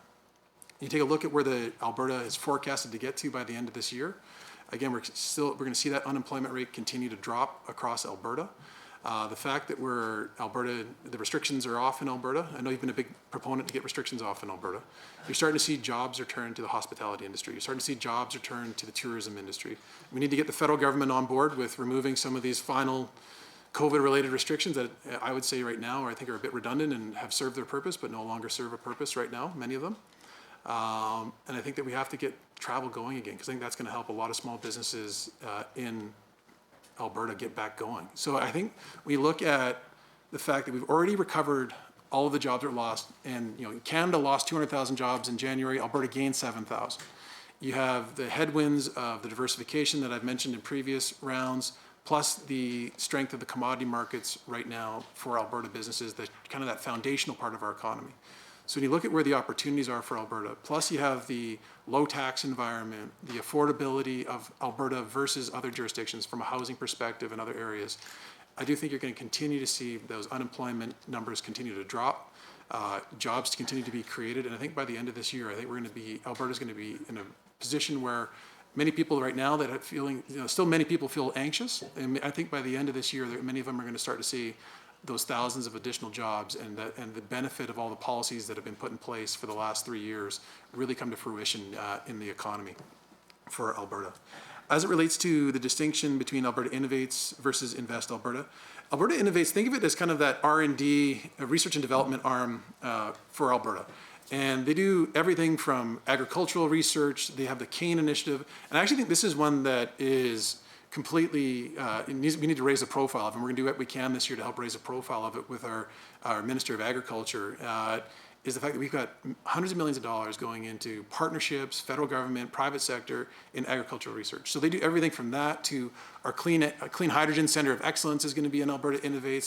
They do work on bitumen beyond combustion, carbon capture, developing out different pieces historically on the oil sands. So they really are that research and development arm for Alberta, versus Invest Alberta is there as the business development arm for the province. So it's there to attract investment into our province and help make sure that comes to fruition. We're selling the Alberta narrative, whether it comes to the petrochemical industry or the technology and innovation space. I know that they're going to make now a push as well into film and television, making sure that we attract those investments in when people want to come to Alberta, making sure that they're that point of contact.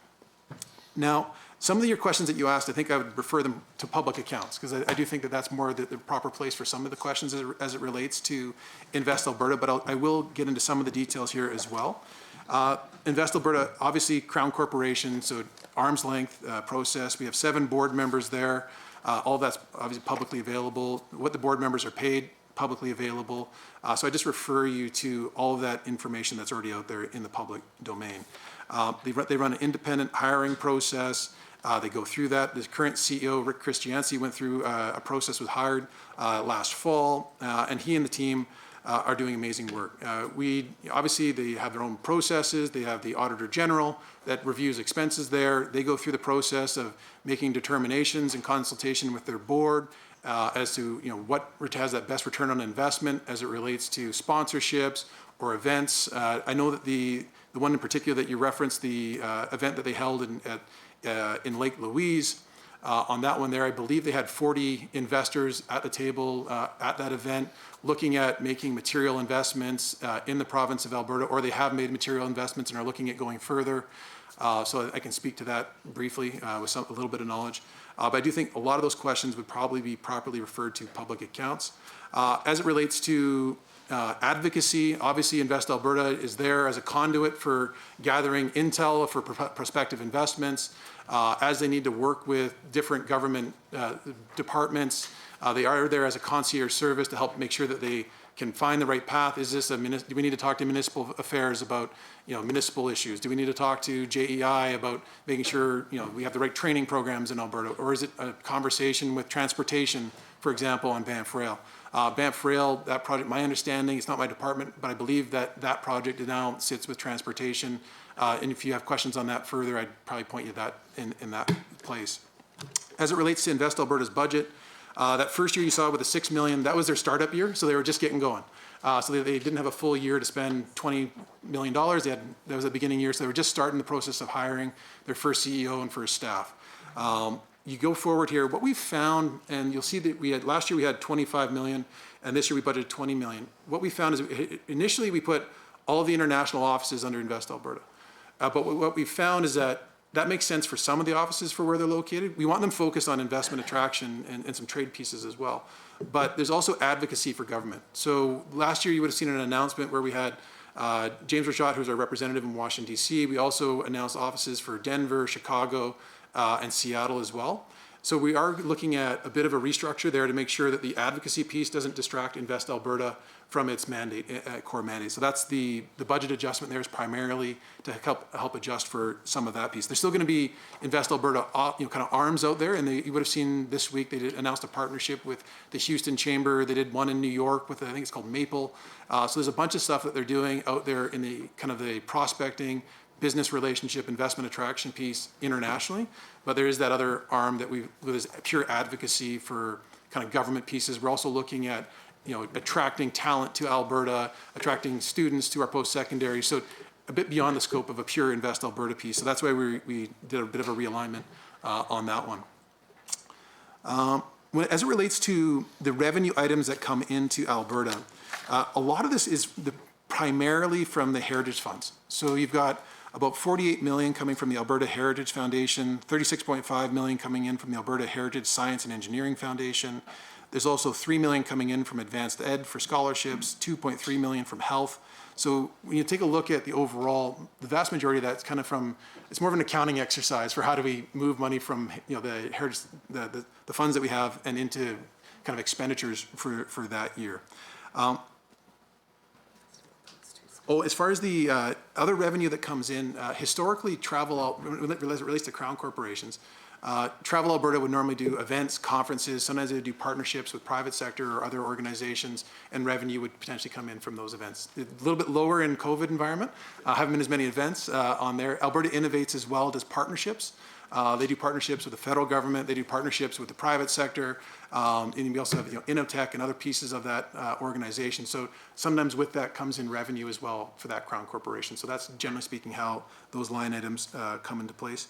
As it relates to Alberta Enterprise Corporation's increase in its budget, that's primarily to allow them to hire a few more staff to deal with the increased mandate that we provided them. We had doubled effectively the amount of funds that they're managing, and they're bringing on a internal finance expertise as well as some other people there to help them manage that process. And I think I almost got to everything with 6 seconds left.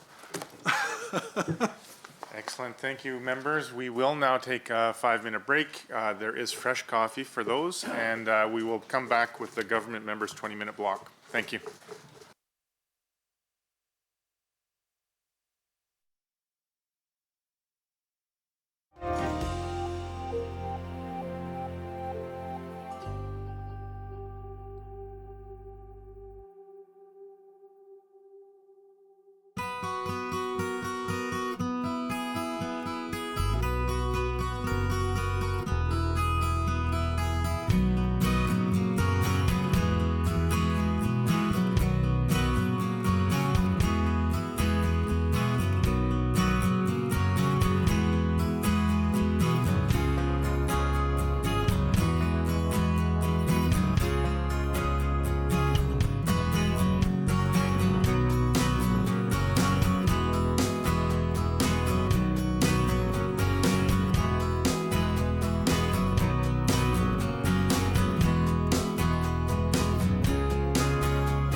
very much, Minister, for being here today. And I want to just start by thanking your department and your incredible ministry staff who have been so helpful, not only for me, but I know for many members at this table.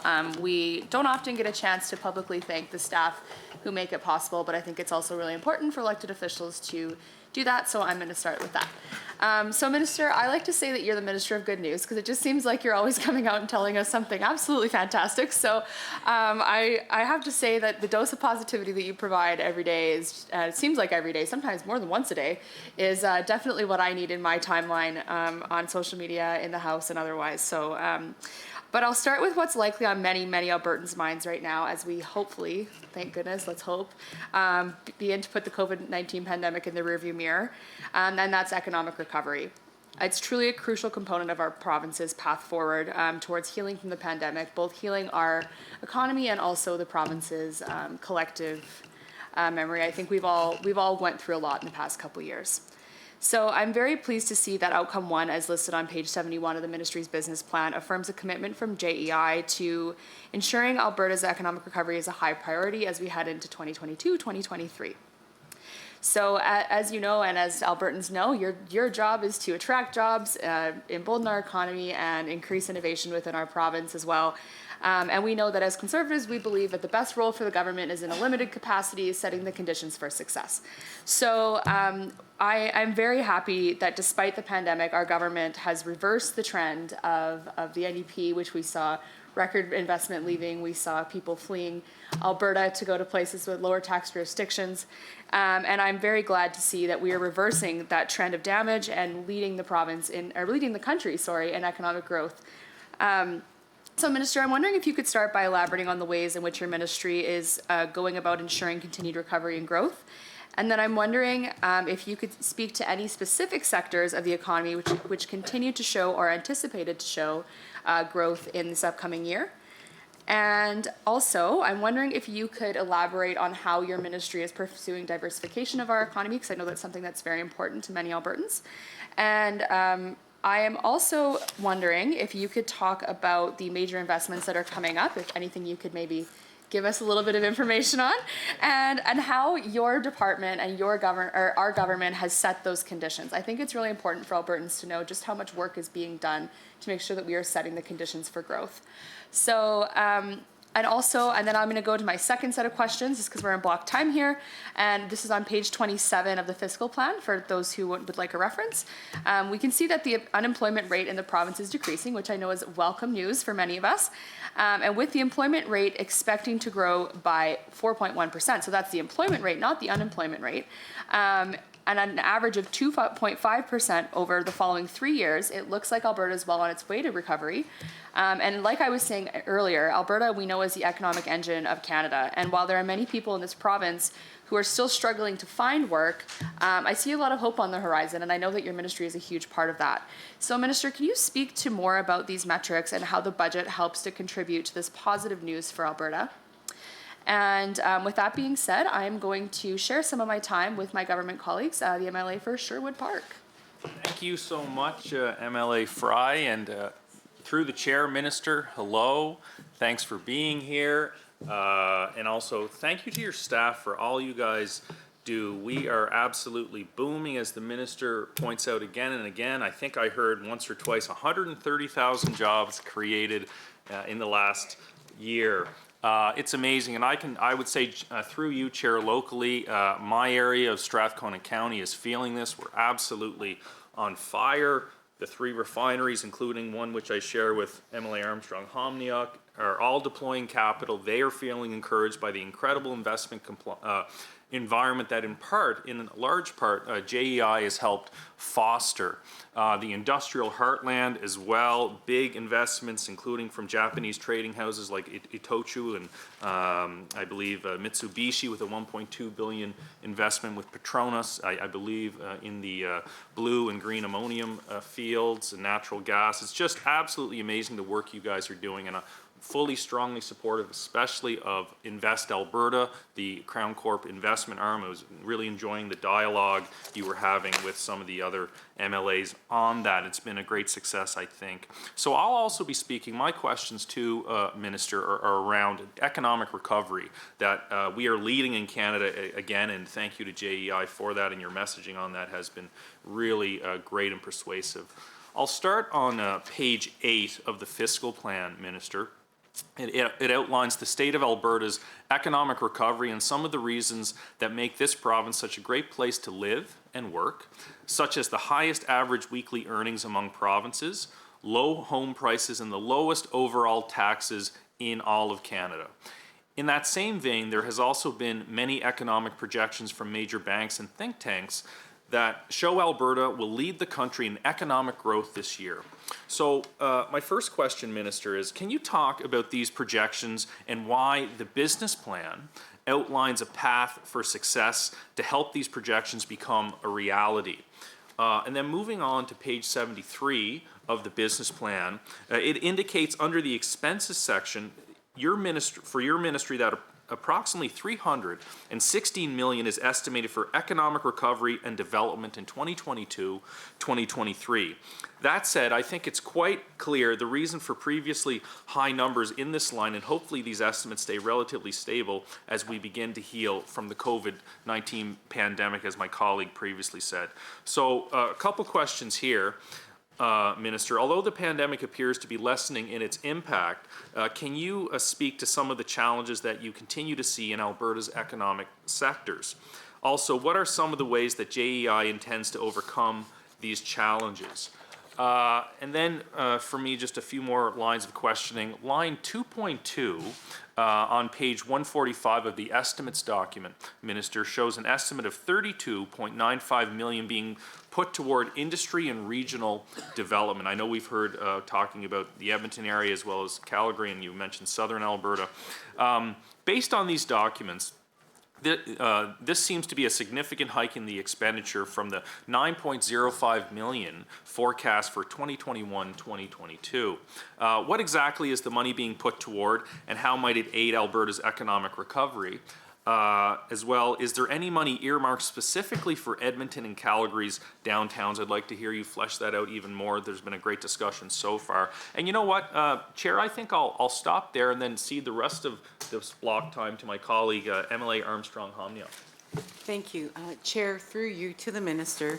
First of all, I want to say good morning, and I agree with my colleagues in saying it's great to have the good news daily from you. It's like a breath of fresh air every day, so we'd like to hear from you and all the good work you do. Thank you. And also I'd like to commend your staff and all the hard work that they do, especially for here in Alberta, and particularly my constituency of Fort Saskatchewan-Vegreville. Alberta Innovates, great employer and great for the hemp in my area, all the work in the heartland that you've done, and plus all the small businesses you have supported during the pandemic, and they do appreciate it. And you know, the great conversations you and I've had supporting small, particularly women in small businesses. So thank you again. On page 71 of the business plan, it mentions that your ministry is committing about $45 million over 3 years towards the Investment and Growth Fund. Now, I know this is a huge initiative aimed at kickstarting Alberta's economy, so I'm hoping you can provide a bit more clarity on some of the projects included within its purview. First, can you describe what the fund is and how it's being used? And could you give us some idea of the value of the fund, which will bring in attracting investment here in Alberta? Another question, part of Alberta's and Canada's economic recovery hinges on Alberta's place in the global economy.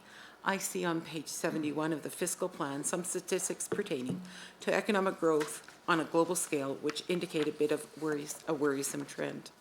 Of course, there are many factors that are outside of this government's control here. However, they still have an important role to steer the ship through the storm despite the global challenges that lay ahead. And first of all, does your ministry anticipate some of these global trends, such as consumer patterns and tighter global fiscal conditions, impacting Alberta's economy? Which strategies has your ministry been implementing to deal with the general rise in inflation being seen across the world? And now I'll cede the rest of my time to MLA Roswell. Okay, we got about 16 seconds left there, so Talk fast. I'll give you advance warning. I'm going to be wanting to talk about hydrogen when we come to that point, so I won't burden you with any more questions at this point. And with that, Minister, you have your 10 minutes to respond. Perfect. I really appreciate the opportunity to answer all of these questions, and I'll do my best to get through this in 10 minutes here. When you take a look at I'll start with the Investment and Growth Fund and the strategy there. I mean, this is a piece that we saw in the state of Texas. The state of Texas had traditional drivers of its economy decades ago, similar to Alberta. They had energy, ag, they had ranching, they had all the different parts that went into the traditional Texas economy. But they made it a concerted effort, similar to us, where they had low taxes, but they also put in place a few different programs that were deal closing when they were competing with other jurisdictions. And we noticed that there's so many jurisdictions around the world that rely on incentives. And we've taken a different approach. We want to make sure we have that macro environment. We want to make sure that we have the low tax environment. We reduced the corporate tax rate down to 8%. But we found that certain companies kept coming to us saying, well, what are you going to put on the table? What are you going to put on the table? And we found that we actually didn't have to do a huge amount. It's just more they wanted to know that we wanted them. They wanted to know that Alberta wanted their business here in our province, and they wanted some skin in the game. So they could go back to their investment committees and say, yep, this province wants us in Alberta. So we found that with the Investment Growth Fund, and we've announced one of the deals publicly. We already have 4 or 5 that have gone through the process. And the first one was Pure Leaf, which was a vertical farm. It could have gone anywhere in Western Canada. It came to Alberta. We used that as a deal closing piece. We found of the intake of the deals that have come in, this is the thing that we found really encouraging. The majority of them have actually been value-added agriculture or manufacturing. So this is the really encouraging part, that when we tell the narrative of diversification in Alberta, businesses are seeing that opportunity. They're seeing Alberta as a place that has a logistics advantage. When you look at the lower mainland of Vancouver with the high cost of real estate and effectively 0% capacity to grow out warehousing and logistics opportunities, are kind of at max growth capacity. So what we're seeing is opportunities to leverage the Port of Vancouver as well as the Port of Prince Rupert, with hubs primarily centered around Edmonton and Calgary, to become logistics hubs that also facilitate manufacturing, facilitate agricultural value adds, because they can take it from Alberta and get to everywhere in Western Canada. So we're seeing that happen, and this is allowing us to capitalize on that. You'll see likely a series of announcements this spring that'll highlight some of these ones that we've worked on with the Investment Growth Fund and with Invest Alberta. On your point around inflation, I mean, you would have seen just this week the Premier's announcement around gas taxes as well as the rebate on electricity. And we're also monitoring the geopolitical landscape of the world. And this is a challenge the world is facing. We've had many challenges over the last 2 or 3 years, from the pandemic, and then now we have the geopolitical tension and the war in Ukraine that's happening right now. And that's driving up minerals, you saw, and it's driving up prices of a whole bunch of goods. And we're gonna have to continue to monitor this. The one thing that Alberta is well positioned on is we have the resources the world needs. We have the resources right now in our province. They were constrained from getting some of them to market, as we all know, when it comes to the oil and gas industry. We've been fighting hard to get those resources to market. With that, though, comes high prices and the way our royalties are structured, and we're, hopefully the weather cooperates this year and we get a robust crop in Alberta as well. We're anticipating, fairly high prices for our agricultural community as well. So it's more dealing with this in real time, the way that we've dealt with the pandemic in real time. Hopefully this is, short-term in nature, this conflict. Hopefully this does come to resolution, but we'll continue to monitor it and be there to support Albertans throughout this, and support our partners and be there with those goods as well. When it comes to women and small businesses as well, just yesterday we announced a partnership with 3 colleges in Alberta for $1 million to get women in STEM. We also did a challenge grant where we encouraged people to come to us with their ideas, their proposals for how do we help women in the recovery. And the proposals we received back were about 3 times what we initially expected. And we're going to fund more of them because they're high quality proposals that have come in.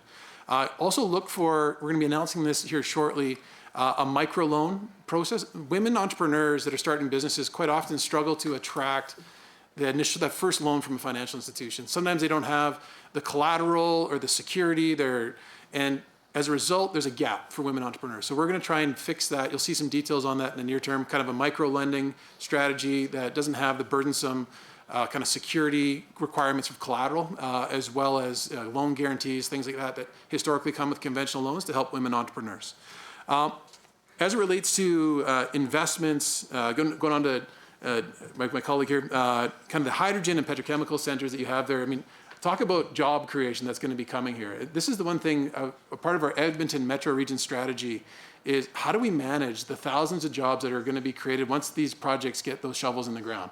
Once you get the petrochemical facility going, Dow Chemical one, once you get the Air Products facility, labor constraint is going to be one of our big challenges in Alberta, and that's going to help overall. When you talk about that, Alberta, historically, when I came to Alberta in the mid-2000s, lived here a bit as a kid, but it was that magnet. It was that opportunity. We had the cost of living. You could get ahead faster. And you're just starting to see the beginning of that run in Alberta. You talk to people that have gone through this in the early 2000s, people that went through other cycles in Alberta. We're at the beginning of a very exciting part of our decade. I think from now until the end of this decade, you see the growth opportunities for our province.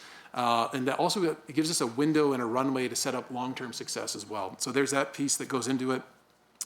Your referencing and questions around some of the spending lines and the budget and the fluctuation, a lot of that was business supports. The SMERG program that we put, Small Medium Enterprise Relaunch Grant, and other business supports that we put out there was the difference primarily in that we had there for the different line items. But again, it's an area that hopefully we are truly moving forward out of this pandemic and into a true endemic. That's what we're anticipating. Again, you're right. We have the highest wages still. We've got affordable cost of living. I think that's why, again, halfway through last year, you started to hear stories about people moving to Alberta. You started to hear about, oh, my neighbor just came here from Toronto, or my neighbor came here from the Okanagan. And you start to see those stories starting to happen. And we're glad to see that that is proving out in the data as well, where that trend that had been down, starting primarily in 2015, and been kind of a long run there, but now we're starting to see that trend reverse and people coming back and migrating to Alberta from within Canada. And we also want to make sure the federal government is looking at bringing in over 1 million immigrants to Canada. We want to make sure we welcome as many as possible here to Alberta, including, I'm sure we're going to be hopefully putting out the red carpet to some of our Ukrainian friends that are going to need that as well. Also, just want to thank Jackie for all your work with our Accor group as well. Moving on as well to my colleague from Medicine Hat, Brooks Medicine Hat. So we're continuing to see the unemployment rate drop in Alberta. And again, this is one of those challenges when we first came in. Talk about risk reward. When the Premier asked me to take this on, I was enjoying my time in Justice, and he asked me to take on this new challenge. At that point, we were in the teens for unemployment, and now it's down to kind of low 7% range for Alberta. We anticipate that as this year goes on, that'll as you see the tourism industry, the hospitality industry, further investment come into our province, that'll drop into the 6% range here pretty quick. And we have a pretty robust plan, and given the forecast, to get that unemployment rate down to the 5% range. And again, that's a pretty healthy economy once your unemployment rate is in the 5% category. And that's where we think we're going to likely get to over the next year or so, is get that unemployment rate down into that range, which is encouraging. As far as the opportunities for us, I mean, I've highlighted a few already, but when it comes to diversification, and particularly for your region of the province, the Investment and Growth Fund is actually proving to be a pretty valuable tool. And we have some deals that we're hopefully going to get to the goal line that I think will be material, that could have a pretty significant impact on your community and region overall, that again will be in kind of diversified industries that historically we haven't necessarily had in Alberta, and hopefully they'll have the ability to create hundreds, if not thousands, of jobs for people in the southeastern part of Alberta. On top of that as well, we're seeing with the film and television industry, when we looked at this opportunity, I've actually been blown away by how much of that activity happens in rural Alberta, how much of that activity happens in our smaller communities. If you watched Ghostbusters recently, I mean, you had everything from Drumheller to Fort McLeod. They were highly profiled in that movie.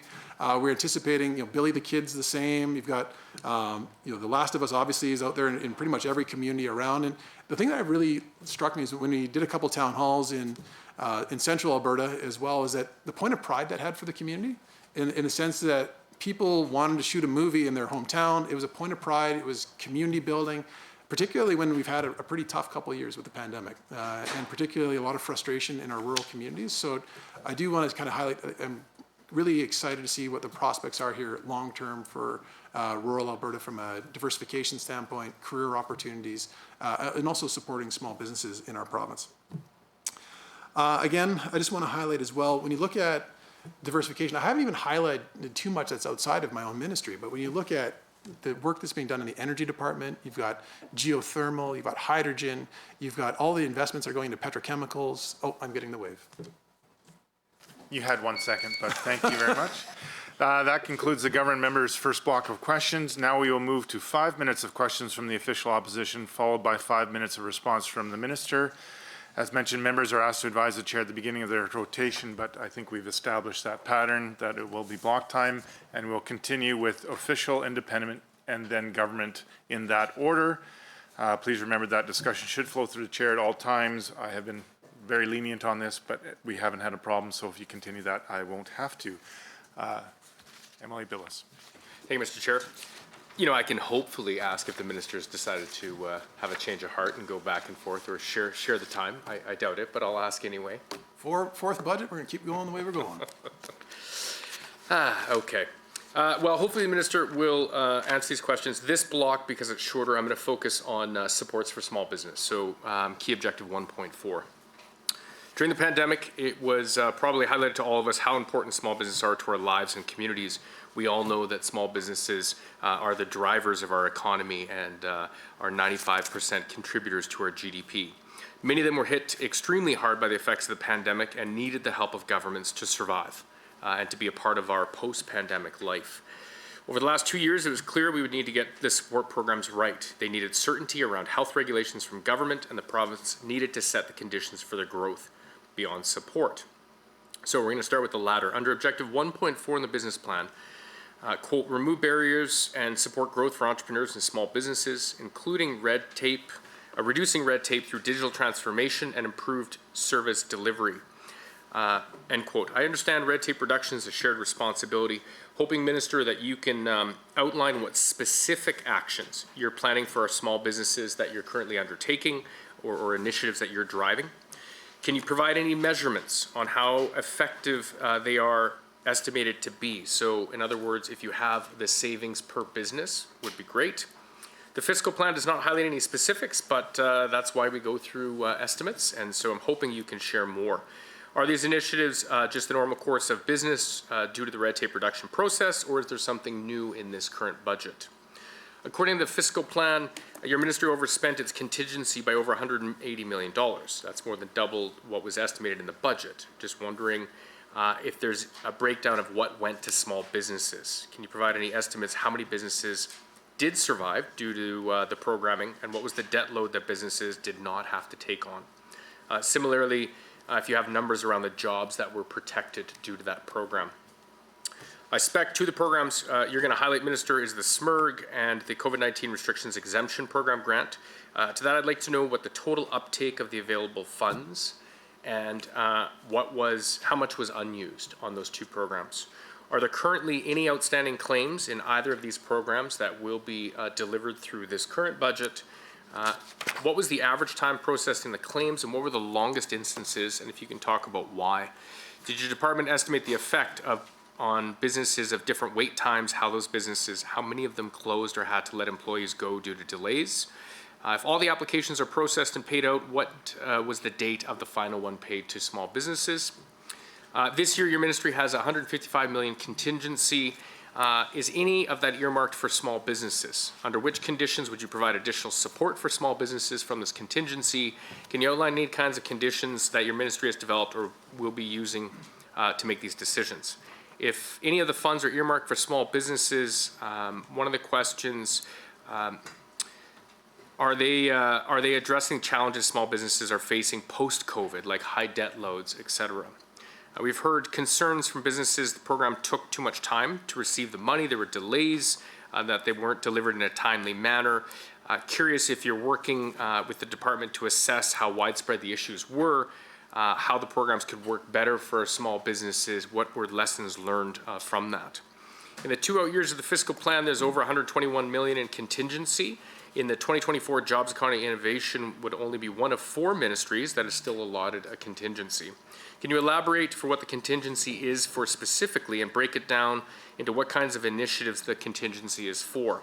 Are these just for emergency support or other kinds? Again, businesses are looking for certainty, and any details you can provide would be greatly appreciated. Are there any criteria for those out years that would indicate that there would be support for small businesses? Can you elaborate on the limits for the different rounds and programs that were set for this year? Have you done any analysis on those levels since, and what were your learnings? How will this affect potential small business programming in the fiscal year? Do you have estimates on the debt levels for Alberta small businesses and how they developed since 2020? Can you elaborate on how you expect further rising costs of living, so obviously inflation going up, and potential supply chain issues that could affect small businesses further?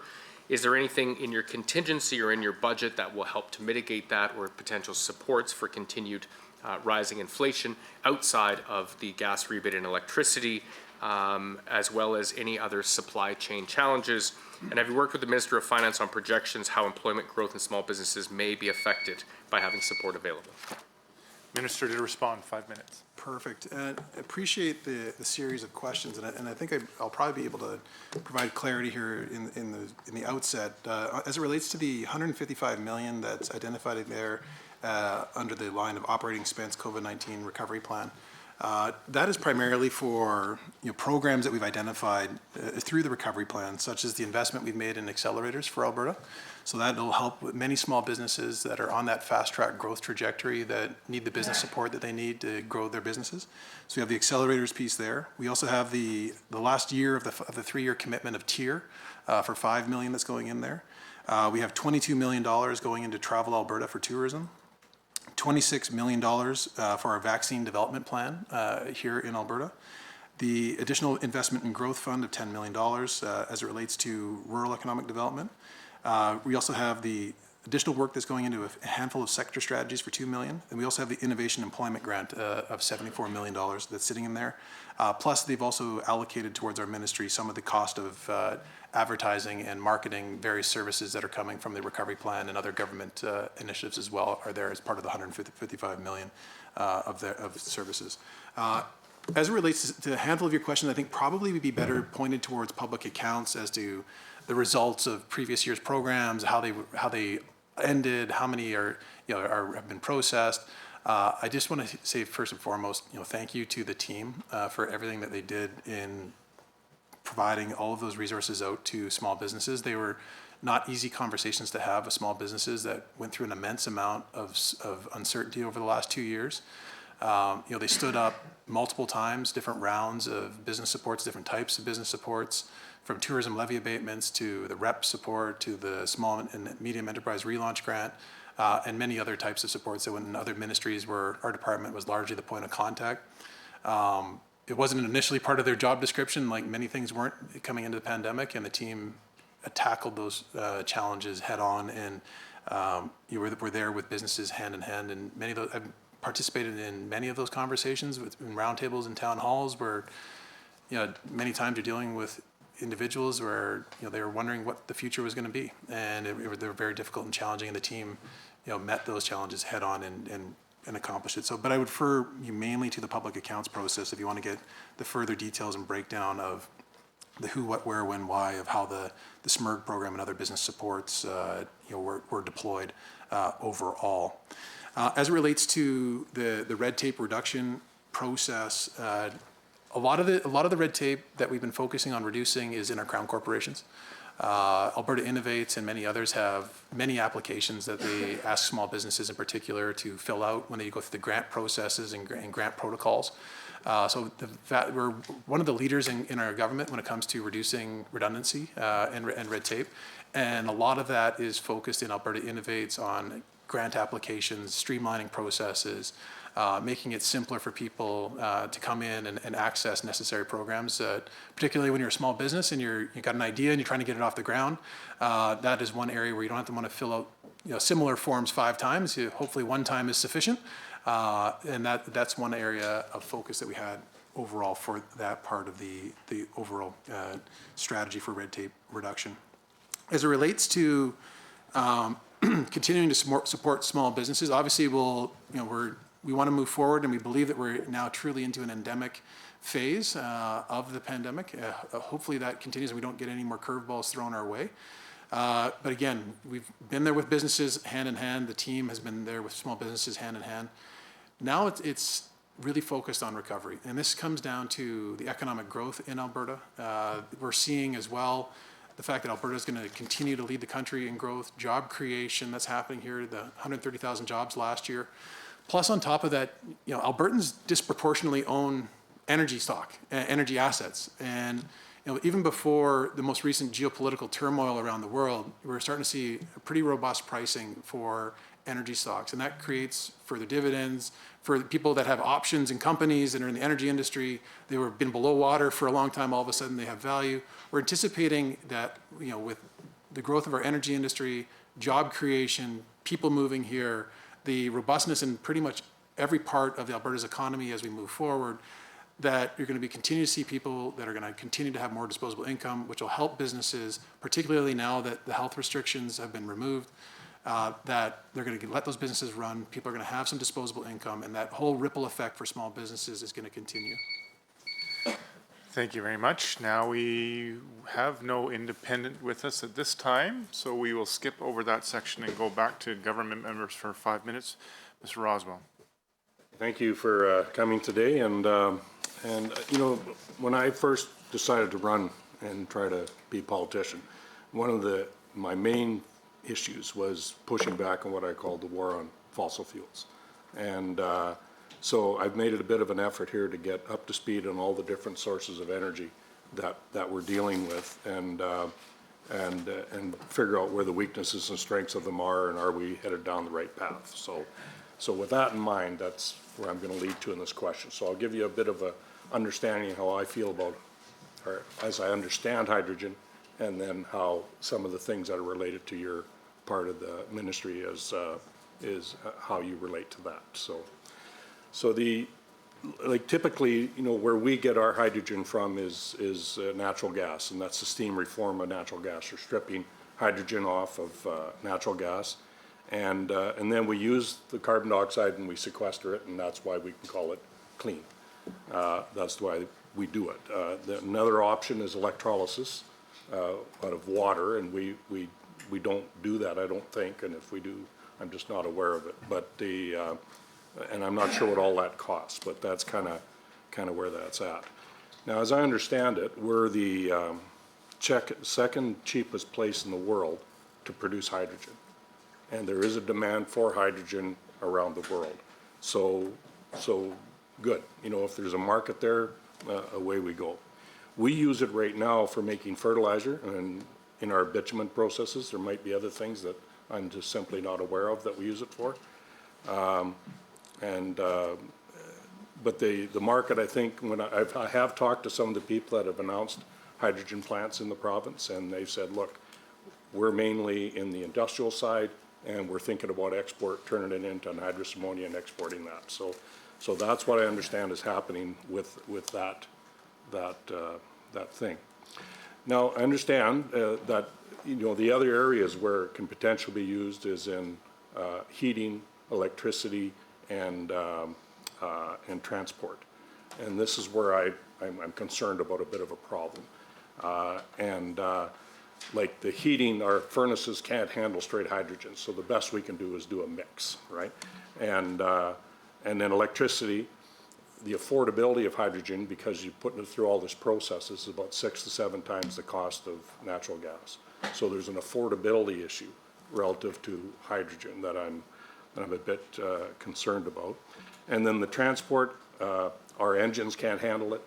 We don't have infrastructure to fill up vehicles, so that's big transformational change, and I don't know where all the money's going to come from. So those are kind of areas that I'm those are the weaknesses that I see. So given that, based on outcome 1, as the key objective 1.1, page 7 of your ministry's business plan, it seems you're approaching Alberta's economy with a clear emphasis on diversification, and this is part of it.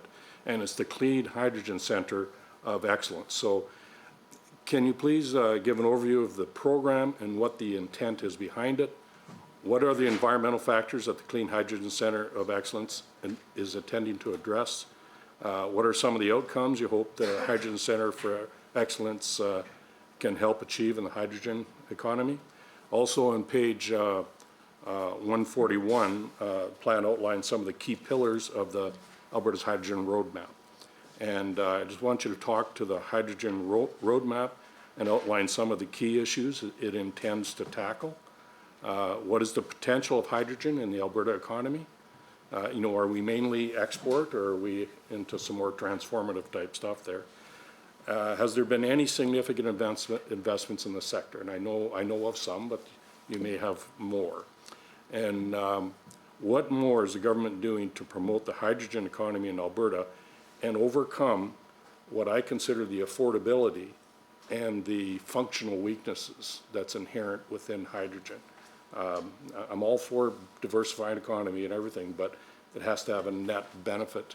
And you know, my concern is I'm seeing just increased costs within this sector. So yours is kind of the clean hydrogen part of all this. So I don't know if you can answer all those questions, but yours is the clean hydrogen part of it, and I'd just like to know how they're going to tackle some of these issues that we have or that I have relative to hydrogen. Minister? Perfect. And I really appreciate your thoughtful comments and questions as it relates to Alberta's hydrogen strategy, as well as the opportunities for our province. But to start first and foremost with your question around affordability, I think that is a question that we are going to have to continue to monitor as it relates to people that want to go through the energy transformation. There has been a big focus internationally on the ESG narrative as it relates to climate change, other challenges that we have globally, and what is the role of, and what is the long-term needs need to be for energy. And I think that some of the thinking around that, particularly with the geopolitical issues that we've seen unfold over the last few months, I think some of the thinking and some of the timeframes that have been outlined in those initiatives, I think, are being re-examined right now beyond our government. It's being re-examined internationally. You've got many different parts of the world are looking at security as becoming more and more of an important part of it, and affordability. I mean, Albertans, I know you're getting the emails, I'm getting the emails from people about affordability of power, the price of the pump, everything else and the pressures that come with it. So I do think that, as we move forward with many of these, initiatives that have, worthy end goals for where they want to get to, for having a vibrant, clean environment long-term, I think we do have to make sure we are aware of affordability and also national security issues that come along with them. So just want to acknowledge that piece up front, that our Premier is very keen, very aware of that. He's been advocating for common sense resource development for a long time, and our government has, and I know you have as well, so I just want to acknowledge that up front. As it relates to the Hydrogen Center of Excellence, so Alberta Innovates is going to be the home for the Hydrogen Center of Excellence. And I've mentioned earlier on, that's kind of our research and development arm of Alberta. So it's a Crown corporation focused on research and development. So most of the physical assets that we have in our province that would facilitate that research and development are housed there. Hydrogen can blow up. So you have to have it in a safe environment where they can conduct experiments safely. Everything from pipelines to other pieces that go in there. What's the right blend? So the Alberta Innovates is the right home to help us collaborate here. So we're looking to, with our investment here, leverage that investment with federal funds, private sector funds. Alberta Innovates is very good at doing that. We think that we can probably get a 3-to-1, 2-to-1, 3-to-1 investment coming in on top of our investment for that Hydrogen Center of Excellence. And they're also going to be working with key players. Like CP right now is looking at hydrogen locomotives. Now they're doing an immense amount of work trying to see how they can make that viable for their operations, as many companies have made net zero commitments. CP is looking at that. We also have an immense amount of research that's happening in Alberta on long-haul trucking. So again, the goal of our Hydrogen Center of Excellence is to be able to position Alberta to continue to be at the forefront of opportunities. And hydrogen has an immense amount of momentum around it. I would say a year and a half ago, it was still being talked about more conceptually, whereas now you're starting to see companies like Air Products and others. There's been numerous announcements around hydrogen in Alberta. So I think that this is an area we're going to continue to be a leader in as it relates to all forms of energy. Alberta has a reputation for being innovative. We have the engineers here. We have the post-secondary institutions. We have the kind of just the institutional knowledge of how to be creative in all forms of energy, from bitumen beyond combustion, the oil sands, the horizontal fracking, all the different things that we've done and innovated in Alberta. This is that next innovation and the next area. And some of this would be for consumption in Alberta. There's some new developments that are happening at the residential side that are looking at how do they blend in hydrogen from a home heating standpoint, how do you do that safely? They're looking at how much can go into pipe from a conventional pipe perspective for, again, home heating and other applications. The City of Edmonton has a strategy as it relates to busing and other opportunities. So there is going to be a domestic use. But to your point, you accurately also point out that there is an export opportunity here for Alberta. Some of it, ammonia, there's ways that we can capitalize on this, but we are going to have to continue to advocate for access to Tidewater, again, for another resource in Canada. Some of the feedback that we've had from industry is that we've been down this road with LNG. We had so many projects that could have gone ahead in Canada, but the regulatory process held us back. And I think when it comes to hydrogen, hopefully we can have a collaborative partner, continue to have a collaborative partner in our federal government to develop out hydrogen opportunities. There's a few pieces that are going to be in the federal budget coming up that are going to be key to the development of hydrogen resources in Canada. And hopefully they've heard Alberta's interest in that respect. And I think I'm out of time. MLA Billis. Thank you. I'm going to talk for this block about Alberta Innovates, or ask some questions around Innovates. I'll just start off by giving the team over at Alberta Innovates a shout out. Laura Kilcrease has been an incredible leader in her role at Innovates, and the team over there does absolutely fantastic work. And I will, Minister, give you a shout out, as I've always said in the chamber. I'm happy to do so when credit is due, and so happy to hear you saying that Alberta Innovates is working on reducing red tape. I have heard, as probably have you, from a number of businesses that have said the granting process, the application process, that the time it takes has been cumbersome for some companies, and as well those asking for more transparency to know why they didn't qualify for the grant and what they need to do. So that's great to hear. So the Alberta Innovates obviously plays a very critical role. Now the last three budgets, they have been decreased slightly. I appreciate this budget is some stability, but I'm wondering, there's not an increase in operational dollars. Can you outline how Alberta Innovates will be part of the new initiatives your department's undertaking, such as the Alberta Technology and Innovation Strategy?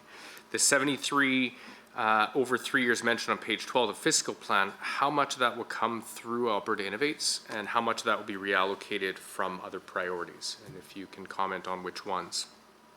The way I understand it, you mentioned this, there's some outstanding sector strategies. Can you outline to what extent that will implement new initiatives or shift existing programming at Alberta Innovates? Your department has that $155 million contingency. Under what circumstances would that contingency support Alberta Innovates, and what are most likely initiatives that could be supported? On page 149 in the estimates indicate Alberta Innovates was roughly $4 million over budget. Was that out of contingency, and what were the additional, if you have an idea of what the additional $4 million was spent on? The budget does not indicate many changes for Alberta Innovates. Are you expecting any changes in programming or the way Innovates is organized in the upcoming fiscal year?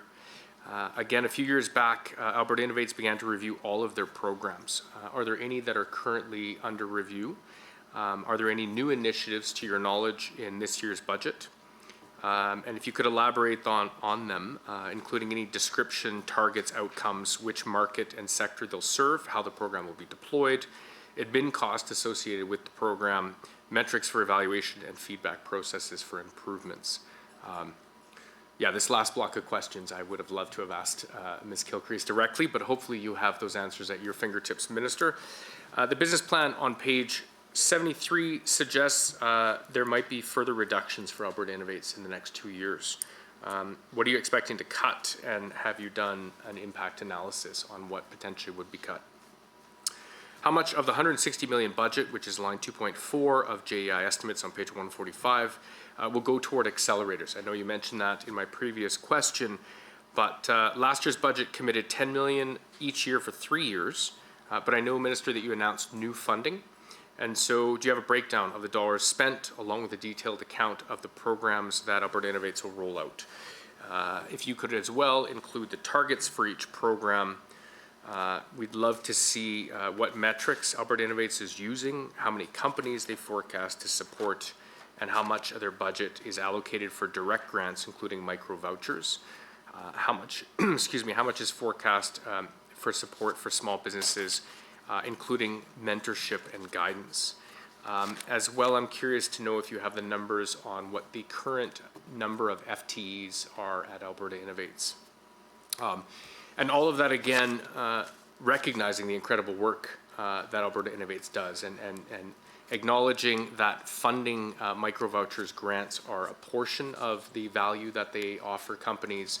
Another great value are, of course, the mentors, business advisors in the communities around the province. And quite frankly, the Alberta Innovates team for many rural and smaller communities are the lifeblood for small businesses as far as how to navigate, how to get off the ground, and supports that are needed. So any other comments that you can make about Alberta Innovates in this upcoming budget would be greatly appreciated. Minister. Perfect, and I appreciate your passion for Alberta Innovates. I share that passion. They have an amazing team over there. Laura Kilcrease, as the president of that organization, is doing an amazing job, and I know you had a big part in helping bringing her to Alberta, so I appreciate that. She's done an amazing work at that Crown Corporation. Overall, when you take a look at, probably the easiest way to explain it is actually in kind of the expense vote line 2.4 as you look at the kind of various years here. So you look at last year, which is at the 170 million and change, this year at the 160 million. You see that, you think you're following me? So when you take a look at, there's the main adjustments year over year is that when you take a look at the 3-year commitment that we made with TIER, we're in the 3rd year of that commitment. So that brings it down 15 million year over year from the year before, because it has the 3-year commitment and the last year was the smallest year. So that would be a 15 million down based off of that 3-year plan. Then you also adjust it up 10 million for the hydrogen strategy. The first year, the hydrogen strategy is 10 million going in. And then for the accelerators, the first year was the heavy loaded year for the expense for accelerators. This year, compared to last year, it's 5 million lower. So you kind of look at your debit and credit, it comes out to that number that's 10 million lower based off of those 3 programs or the key programs to kind of explain the year over year. So when you look at the out years for Alberta Innovates and some of the programming, that's effectively is that you have a runway for these projects. Typically, it's a 3-year runway. And as those projects fall off, you have the budget forecast drops. I would anticipate, like we've seen this year, as new initiatives come forward, as you look at those out years, those adjustments may change going forward. But for now, there's nothing in the hopper that would kind of indicate where those are going to be. So we forecasted based off of what we have right there for those out years. But again, their focus is on that.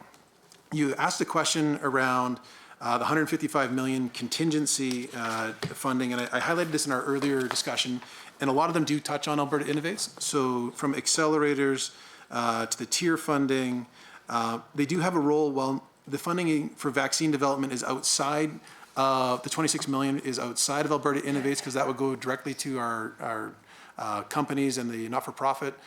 That being said, Alberta Innovates has been a key part of the whole ecosystem as it relates to pharmaceuticals, health sciences, life sciences. So they've been a key collaborator and partner. And as you know with them, they don't like to always take all the credit. They like to help facilitate. And they've been a key part of that facilitation of research dollars coming in, opportunities for vaccine development, being a key strategic partner and looking at the funding that we gave to the University of Alberta and other parts. So a key part of that overall piece as well. As far as the recovery plan goes, they have a huge role to play in, obviously with the Hydrogen Center of Excellence. In my last round, I went into great detail about the Hydrogen Center of Excellence and the opportunities there.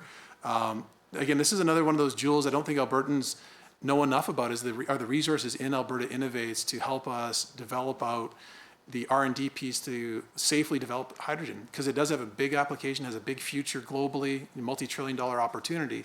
And Alberta is well-positioned to continue to be at the forefront of research and development to do it safely. Obviously, hydrogen is very combustible, and we have to make sure we can do it safely, and Alberta Innovates is a big part of that longer term. We talk about diversification, the bitumen beyond combustion. I know you probably have read some of the reports on bitumen beyond combustion coming out there. This is a big opportunity for Alberta, and Alberta Innovates is leading the charge. You talk about the big focus right now on national security. You've got China with its Belt and Road strategy in Africa. You've got a whole bunch of changing geopolitical dynamics, and resource security is going to become more and more focused, I believe, longer term, at least from democracies like Canada and our NATO allies. And bitumen beyond combustion has a huge potential to help solve a lot of those global demands and global needs for minerals. So the work Alberta Innovates is doing there, I think, is key. Their agricultural piece as well. How they've built this cane strategy under the radar effectively, and we effectively have a supercluster in Alberta for R&D in tandem with the research dollars in the agricultural department.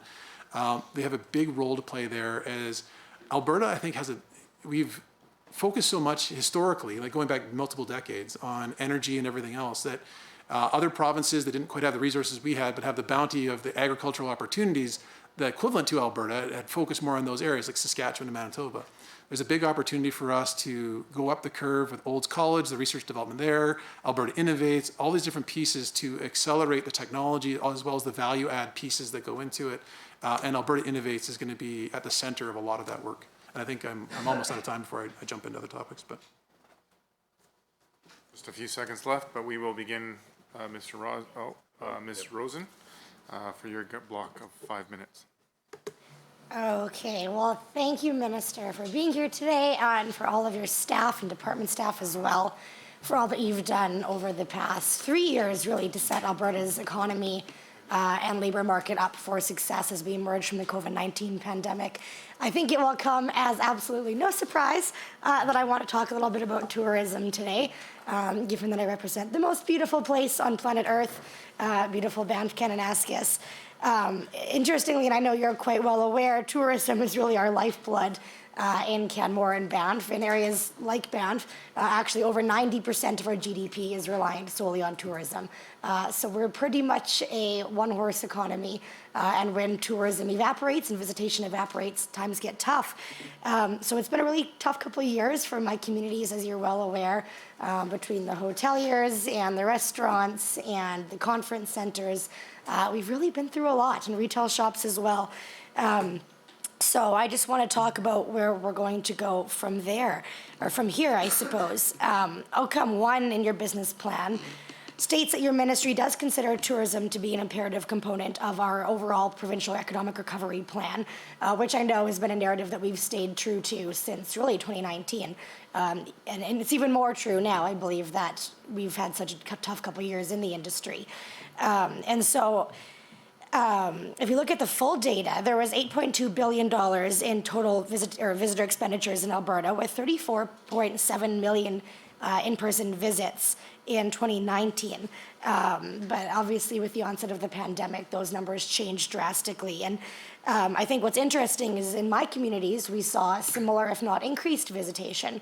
But those visitors were all from in-province as opposed to out-of-province and international. And of course, the international and out-of-province visitors are really our money makers. And those who spend their money, it should come as no surprise that the average Calgarian doesn't always have the most interest in buying a Banff t-shirt when it's just 45 minutes down the road.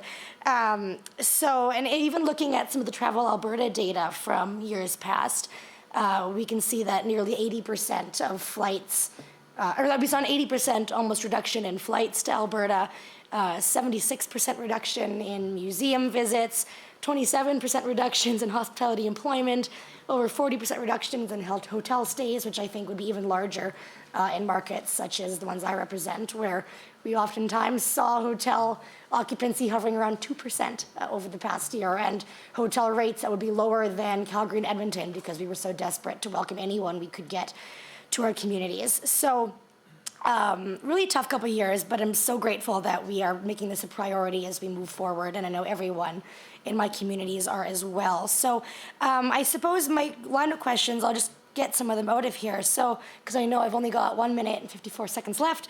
So, I just want to ask how many jobs we expect to create in the tourism sector. Obviously, we have a lofty goal of still doubling that sector, which has a longer way to go than it was when we first embarked on this journey, given all that we've been through. But as we get there, how many jobs can we expect to see directly in the tourism and hospitality sectors? Is there a benchmark we'd like to achieve? And I'm also wondering, looking at key objective 1.3, what kinds of programs Travel Alberta is implementing to bring more visitors to Alberta. I also, suppose, would note that we do see $60 million of expenditures allocated towards Travel Alberta.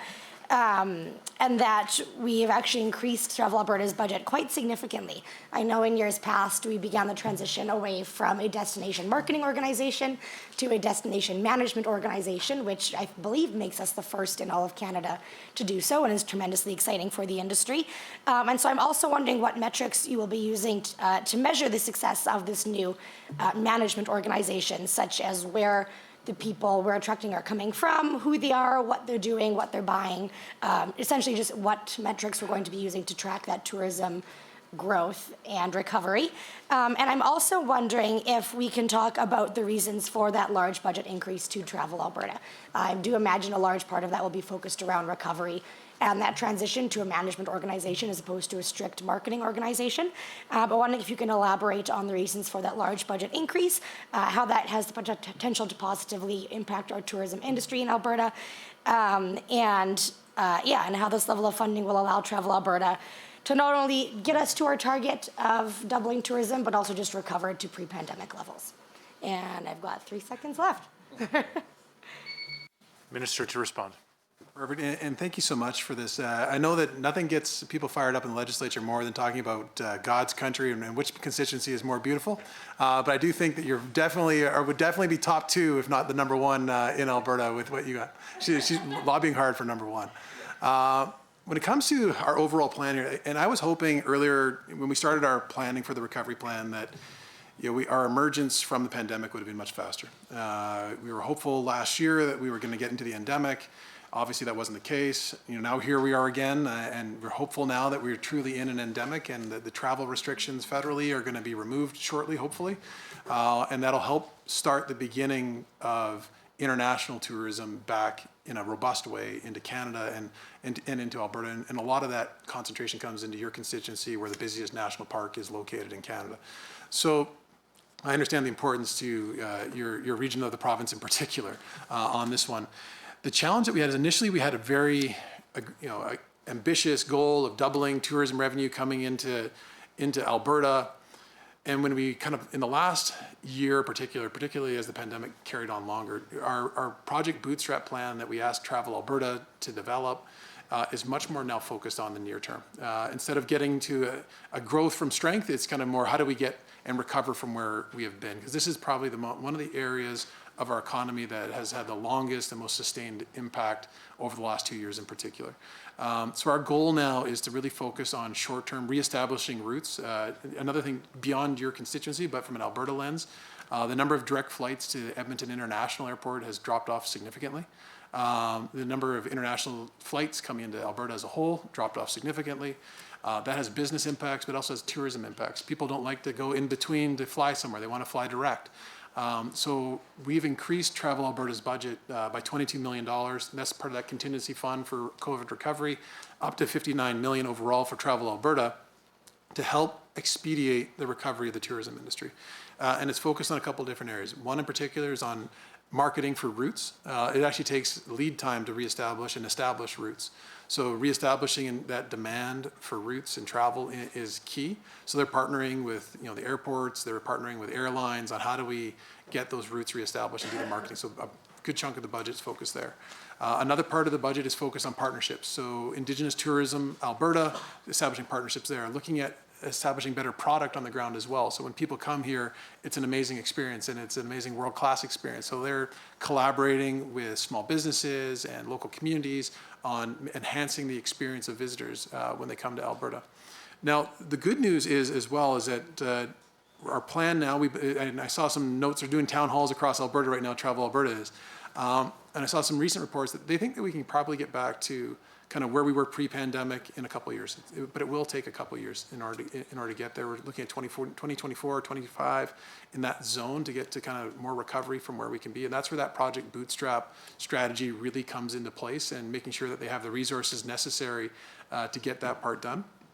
But again, we have lots of building blocks here that give us the reason to be optimistic that we can get that done. And hopefully, historically, before the pandemic, we had about 68,000 people work in the tourism industry in Alberta. As we work towards that recovery, we want to get those jobs, by that target of getting tourism to where it was. So we're not there yet, but it's going to take us a couple of years to get those job numbers up to where they need to be. And again, that's an area where I think there's some low-hanging fruit for us to, if we kind of work at it and we advocate and we, get our marketing campaigns out there. Travel Alberta, I think, has the best marketing in Canada. Some of their marketing campaigns are amazing. Many other departments could probably learn from Travel Alberta as to how to market and sell our province, because the beauty that's here. And they do an amazing job. And we're actually starting that collaboration. We said, hey, you guys should probably talk to Travel Alberta, because they do a pretty good job at marketing and selling what Alberta is all about. The other things to kind of look at and build on as well is that in the middle of this pandemic, we've had 2 low-cost carriers headquartered in Alberta start. We've got, you've got Lynx Airlines, you've got Flair, not only start, but or grow, start or grow. You got Lynx and you got Flair. You had WestJet just with the Sunwing acquisition. So airlines are starting to get into the mode of, okay, what does post-pandemic world look like? And we're very well positioned. WestJet is private equity backed, Lynx is private equity backed. And to give context as to why that's important, they don't have some legacy debt that other national carriers would have, so that they haven't had to, they can be more aggressive going forward. So that's encouraging. We're going to try and work with them and work with Travel Alberta to make sure we get those routes reestablished and established as quickly as possible. But there's lots of reasons to be optimistic that that's going to happen in the next little while. Excellent. Back to the official opposition, Mr. Billis. Thank you, Mr. Chair. I'll talk about 2 different things. I just have a quick couple questions on the Alberta Advantage Immigration Program, so under the strategic plan, and then I'll jump over to intellectual property. Now, I appreciate that this program is housed in another ministry, and I know the ANIP was around 6,250. I'm just curious, Minister, if you can highlight the role that your department is playing in this, especially as it relates to the talent shortage for technology companies and specialized talent. We've heard of examples of companies that haven't been able to find labor that has the right skills in Alberta or even in Canada, and having to go outside. So curious to know if you have a number of earmarked positions from this program that will directly support our technology companies. Jumping over to IP, if I recall correctly, in September 2020, you guaranteed Alberta to be the fastest jurisdiction to implement an IP strategy, which would fit well with outcomes 2.2 and 2.4 in your business plan. Now, the way I understand it, Ontario did start to implement an IP strategy and recently announced it. I know that groups like CCI have talked to you about an IP strategy. And so hoping to understand where Alberta is currently at with that. Now, we've seen in advanced ed, in the Alberta 2030 strategy, there's a commitment to implement an intellectual property framework for Alberta. Curious to know what extent your ministry is involved in that, and I truly hope that JEI is involved in that, and that doesn't just live in advanced ed. No offense to the folks in advanced ed. But again, your ministry has the business lens, which is absolutely critical to this. So if you can just talk a little bit about what you're doing to work with them on this. Is there any funding that's going to be coming from your ministry? Of course, IP is critical in our post-secondaries, but it can also be developed outside of our post-secondaries, which is why a strategy, I think, is absolutely necessary. Now, since the announcement to modernize our IP policies, time's passed, and it's my understanding that the McKinsey review for the Alberta 2030 strategy was parallel. So I'm just curious if your ministry is still working with McKinsey or following up with them, if you received any feedback or advice from them on this. So just curious when we'll see updates or the final strategy on this. Again, from Government Alberta 2030, we understand a central IP agency is being considered. I don't know if you can elaborate on that and what if that's going to be attached to JEI or if that's going to be attached to advanced ed. And have you done any estimates under business plan performance measure 3A as well for innovation outside of our post-secondaries and what the effect of an IP framework will look like? Wow, I spoke really quickly this time. You know, and just on that, I appreciate it is a challenge to an extent with our post-secondaries that we tried to do some work on it. It's a little complicated or more complicated than just a university saying we're changing our IP strategy, that it involves faculty and votes have to take place.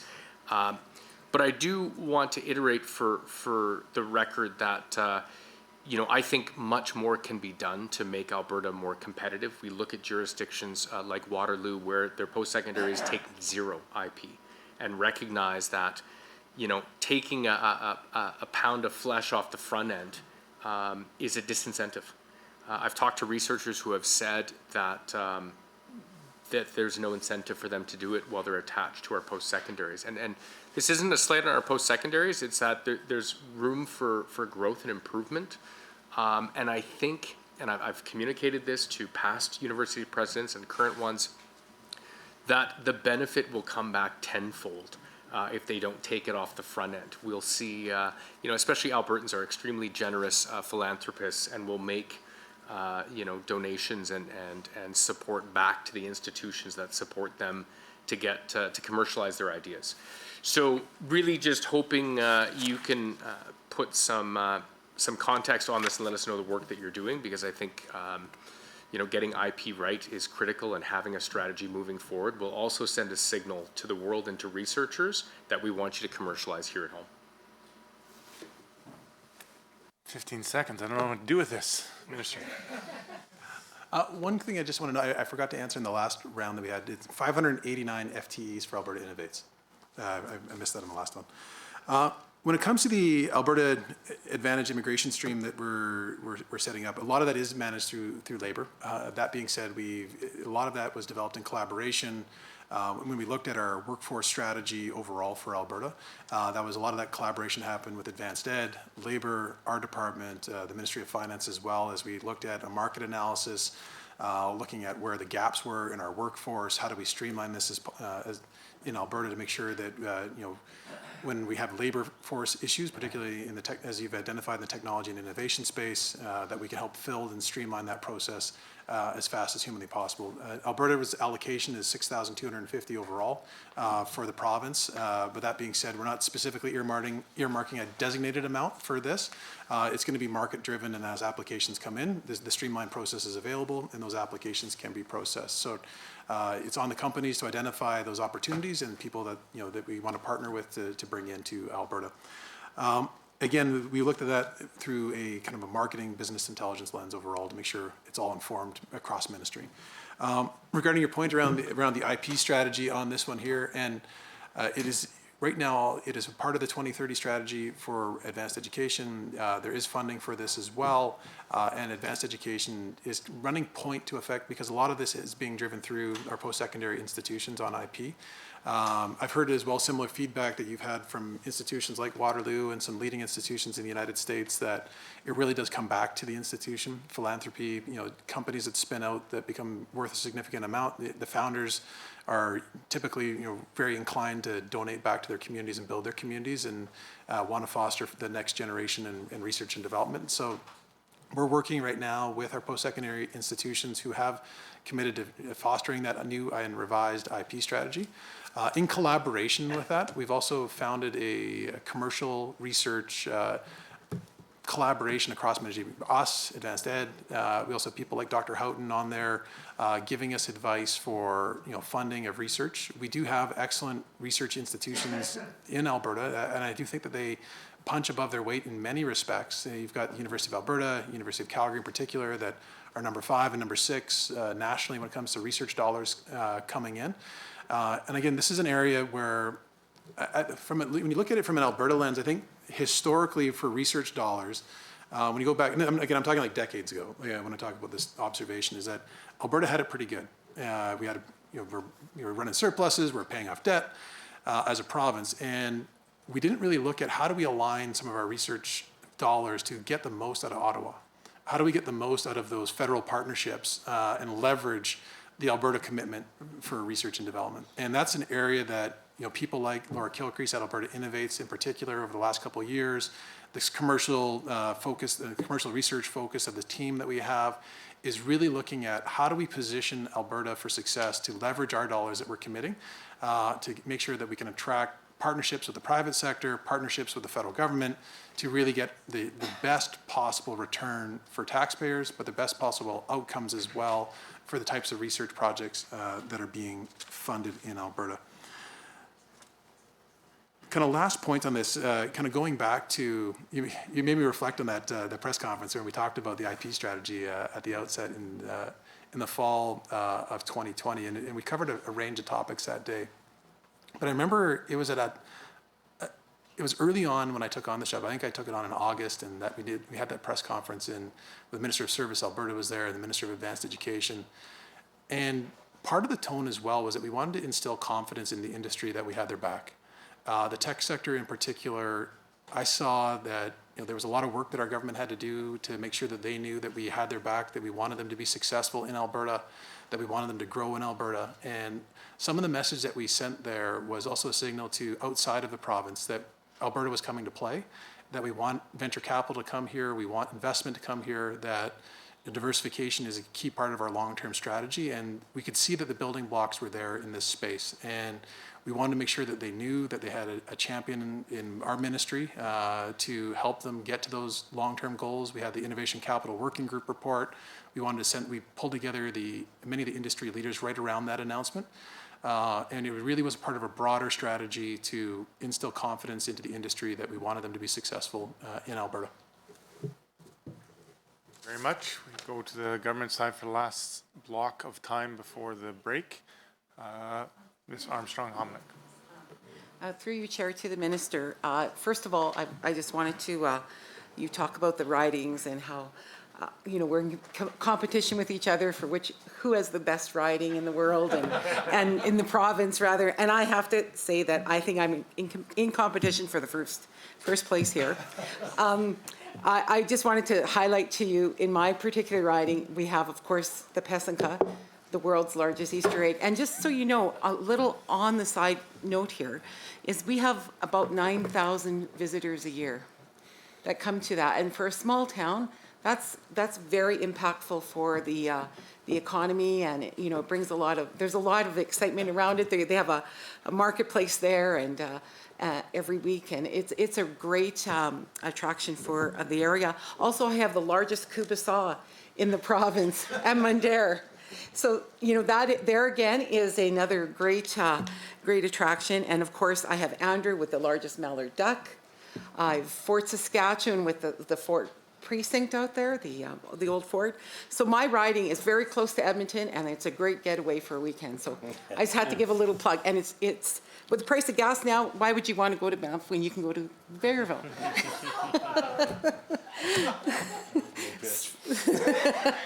So, Minister, Alberta's economic recovery obviously plays a huge role in the lives of all Albertans. Looking through the government estimates documents, lines 2.3 on page 145 states, an increase of over $100,000 in expenditure for technology and innovation as part of Alberta's economic recovery and development. Programs like this are important to the economic diversification of Alberta. I know industries such as quantum computing and artificial intelligence are growing industries, and it is important that the government make investment to help grow these sectors. Minister, can you outline what projects and programs this investment is being put towards and how they might benefit Alberta's long-term economic recovery? Also, could you please elaborate on how increased expenditure in technology and innovation might improve the lives of everyday Albertans?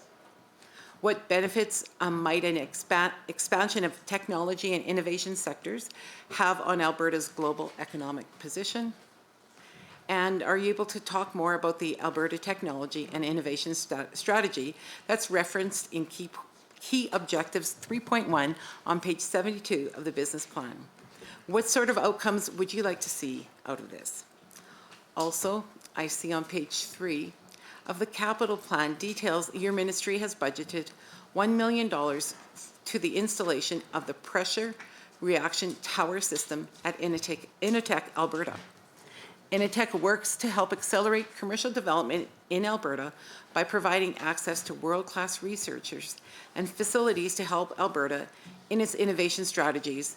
Initech has several facilities around the province and also in my constituency in Vegreville. I'm even more curious as to some of the work that they do. And what exactly is the pressure reaction tower system, and how might it benefit Alberta's economic future? And what value does Initech Alberta bring to Alberta's economy? And I'll cede the rest of my time to MLA Van Eycken. We can just, he's the got 5 minister minutes. can take it home. All right. Minister, please proceed. No, I appreciate it. And again, it sounds like we're going to have a competition as to which constituency is number one on the list. The Easter egg, though, in your constituency, I think that is like the rite of passage for any politician coming through to get their picture with that Easter egg. And it's amazing to see that 9,000 visitors every year come to see it. With respect to your questions around the technology strategy, there's a whole bunch of parts of it that go all the way from small businesses all the way through to the highest end research and development that goes into artificial intelligence and quantum technologies. So one of the things that we launched as part of the recovery plan was our digital economy strategy. Particularly with the pandemic, it really accelerated online commerce. It was already had an immense amount of momentum, Amazons and things like that of the world for home delivery of goods. But that being said, many of our small businesses didn't feel confident in that space in particular. They wanted to, they knew that it was important to their long-term businesses, but maybe they had a cousin that put together their website and then they didn't think about it for 5 years. And all of a sudden, in order to be able to continue to service their customers, they knew that they had to compete online. So with BusinessLink, we put $10 million into that last year, as well as in partnership with the federal government this year. They just announced an additional $3 million there. We have our digital service squad as well as Shop Here, so small businesses can participate and get the supports that they need in order to be more and more online for financial transactions and marketing of their businesses to customers. We've already helped 1,000 plus small businesses, and we hope to help around 5,000 small businesses across Alberta with that program. Part of the tech strategy, right now, people are they like to use buzzwords in the tech space, but they would see that we're in kind of Web 2.0 right now, and there's going to be this new Web 3.0 that's currently being developed out. And some of that is the metaverse, but also some of that also has impacts from quantum technologies. So quantum technologies will allow far more efficient and faster data processing across Alberta and internationally. It'll help with basically the consuming of power for data centers. Data centers consume an immense amount of power right now, but some of the quantum technologies, it interacts as for switches, does it far more efficiently, using less power. When people talk about 5G technology, the quantum technology kind of takes your smartphone to that next level as well. So there's a whole bunch of parts there. I'm not going to do it justice. I'm a lawyer, not a quantum technologist, but the folks that do this stuff are cutting edge. We have some leading researchers in Canada, particularly at the University of Calgary in quantum technology. That's one of the reasons why Emphasis decided to come to Alberta with their significant investment and also bringing around 1,000 plus jobs to Alberta. A lot of that is for the partnership in the quantum technology space and the talent that we're going to be generating in Alberta. The other part of it is around artificial intelligence. So this just allows computer systems to get smarter and smarter as they get and consume more and more data. So that is an area where the University of Alberta is one of the leading institutions in the world. We also have AMI in Alberta as well, which is helping collaborate with researchers, training, skills development, providing services to partners as well. So this is where a lot of our energy companies have invested immensely in artificial intelligence to help them become more efficient. It's an area for pretty much every industry in Alberta is investing in artificial intelligence, and we want to make sure that Alberta, through in particular in the city of Edmonton and U of A, is at that world-class level. And it'll be one of the 3 centers in Canada that's funded at this capacity level. We need the federal government's resources as well, talking about leveraging federal money as well. There's an opportunity here to leverage more federal money to come in to build that out. The last piece that I'll highlight, and we'll probably run out of time, is around accelerators. So with these fast-growing companies, they can go from 5 employees one year to 50 the next, to 200 the next, and then I 500 employees. apologize for the interruption, but I must advise the committee that the time allotted for this first portion of consideration of the ministry's estimates has concluded. I would like to remind committee members that we are scheduled to meet next this afternoon, March 9th, 2022 at 3:30 p.m. to continue our consideration of the estimates of the Ministry of Jobs, Economy and Innovation. Thank you, everyone. This meeting is adjourned.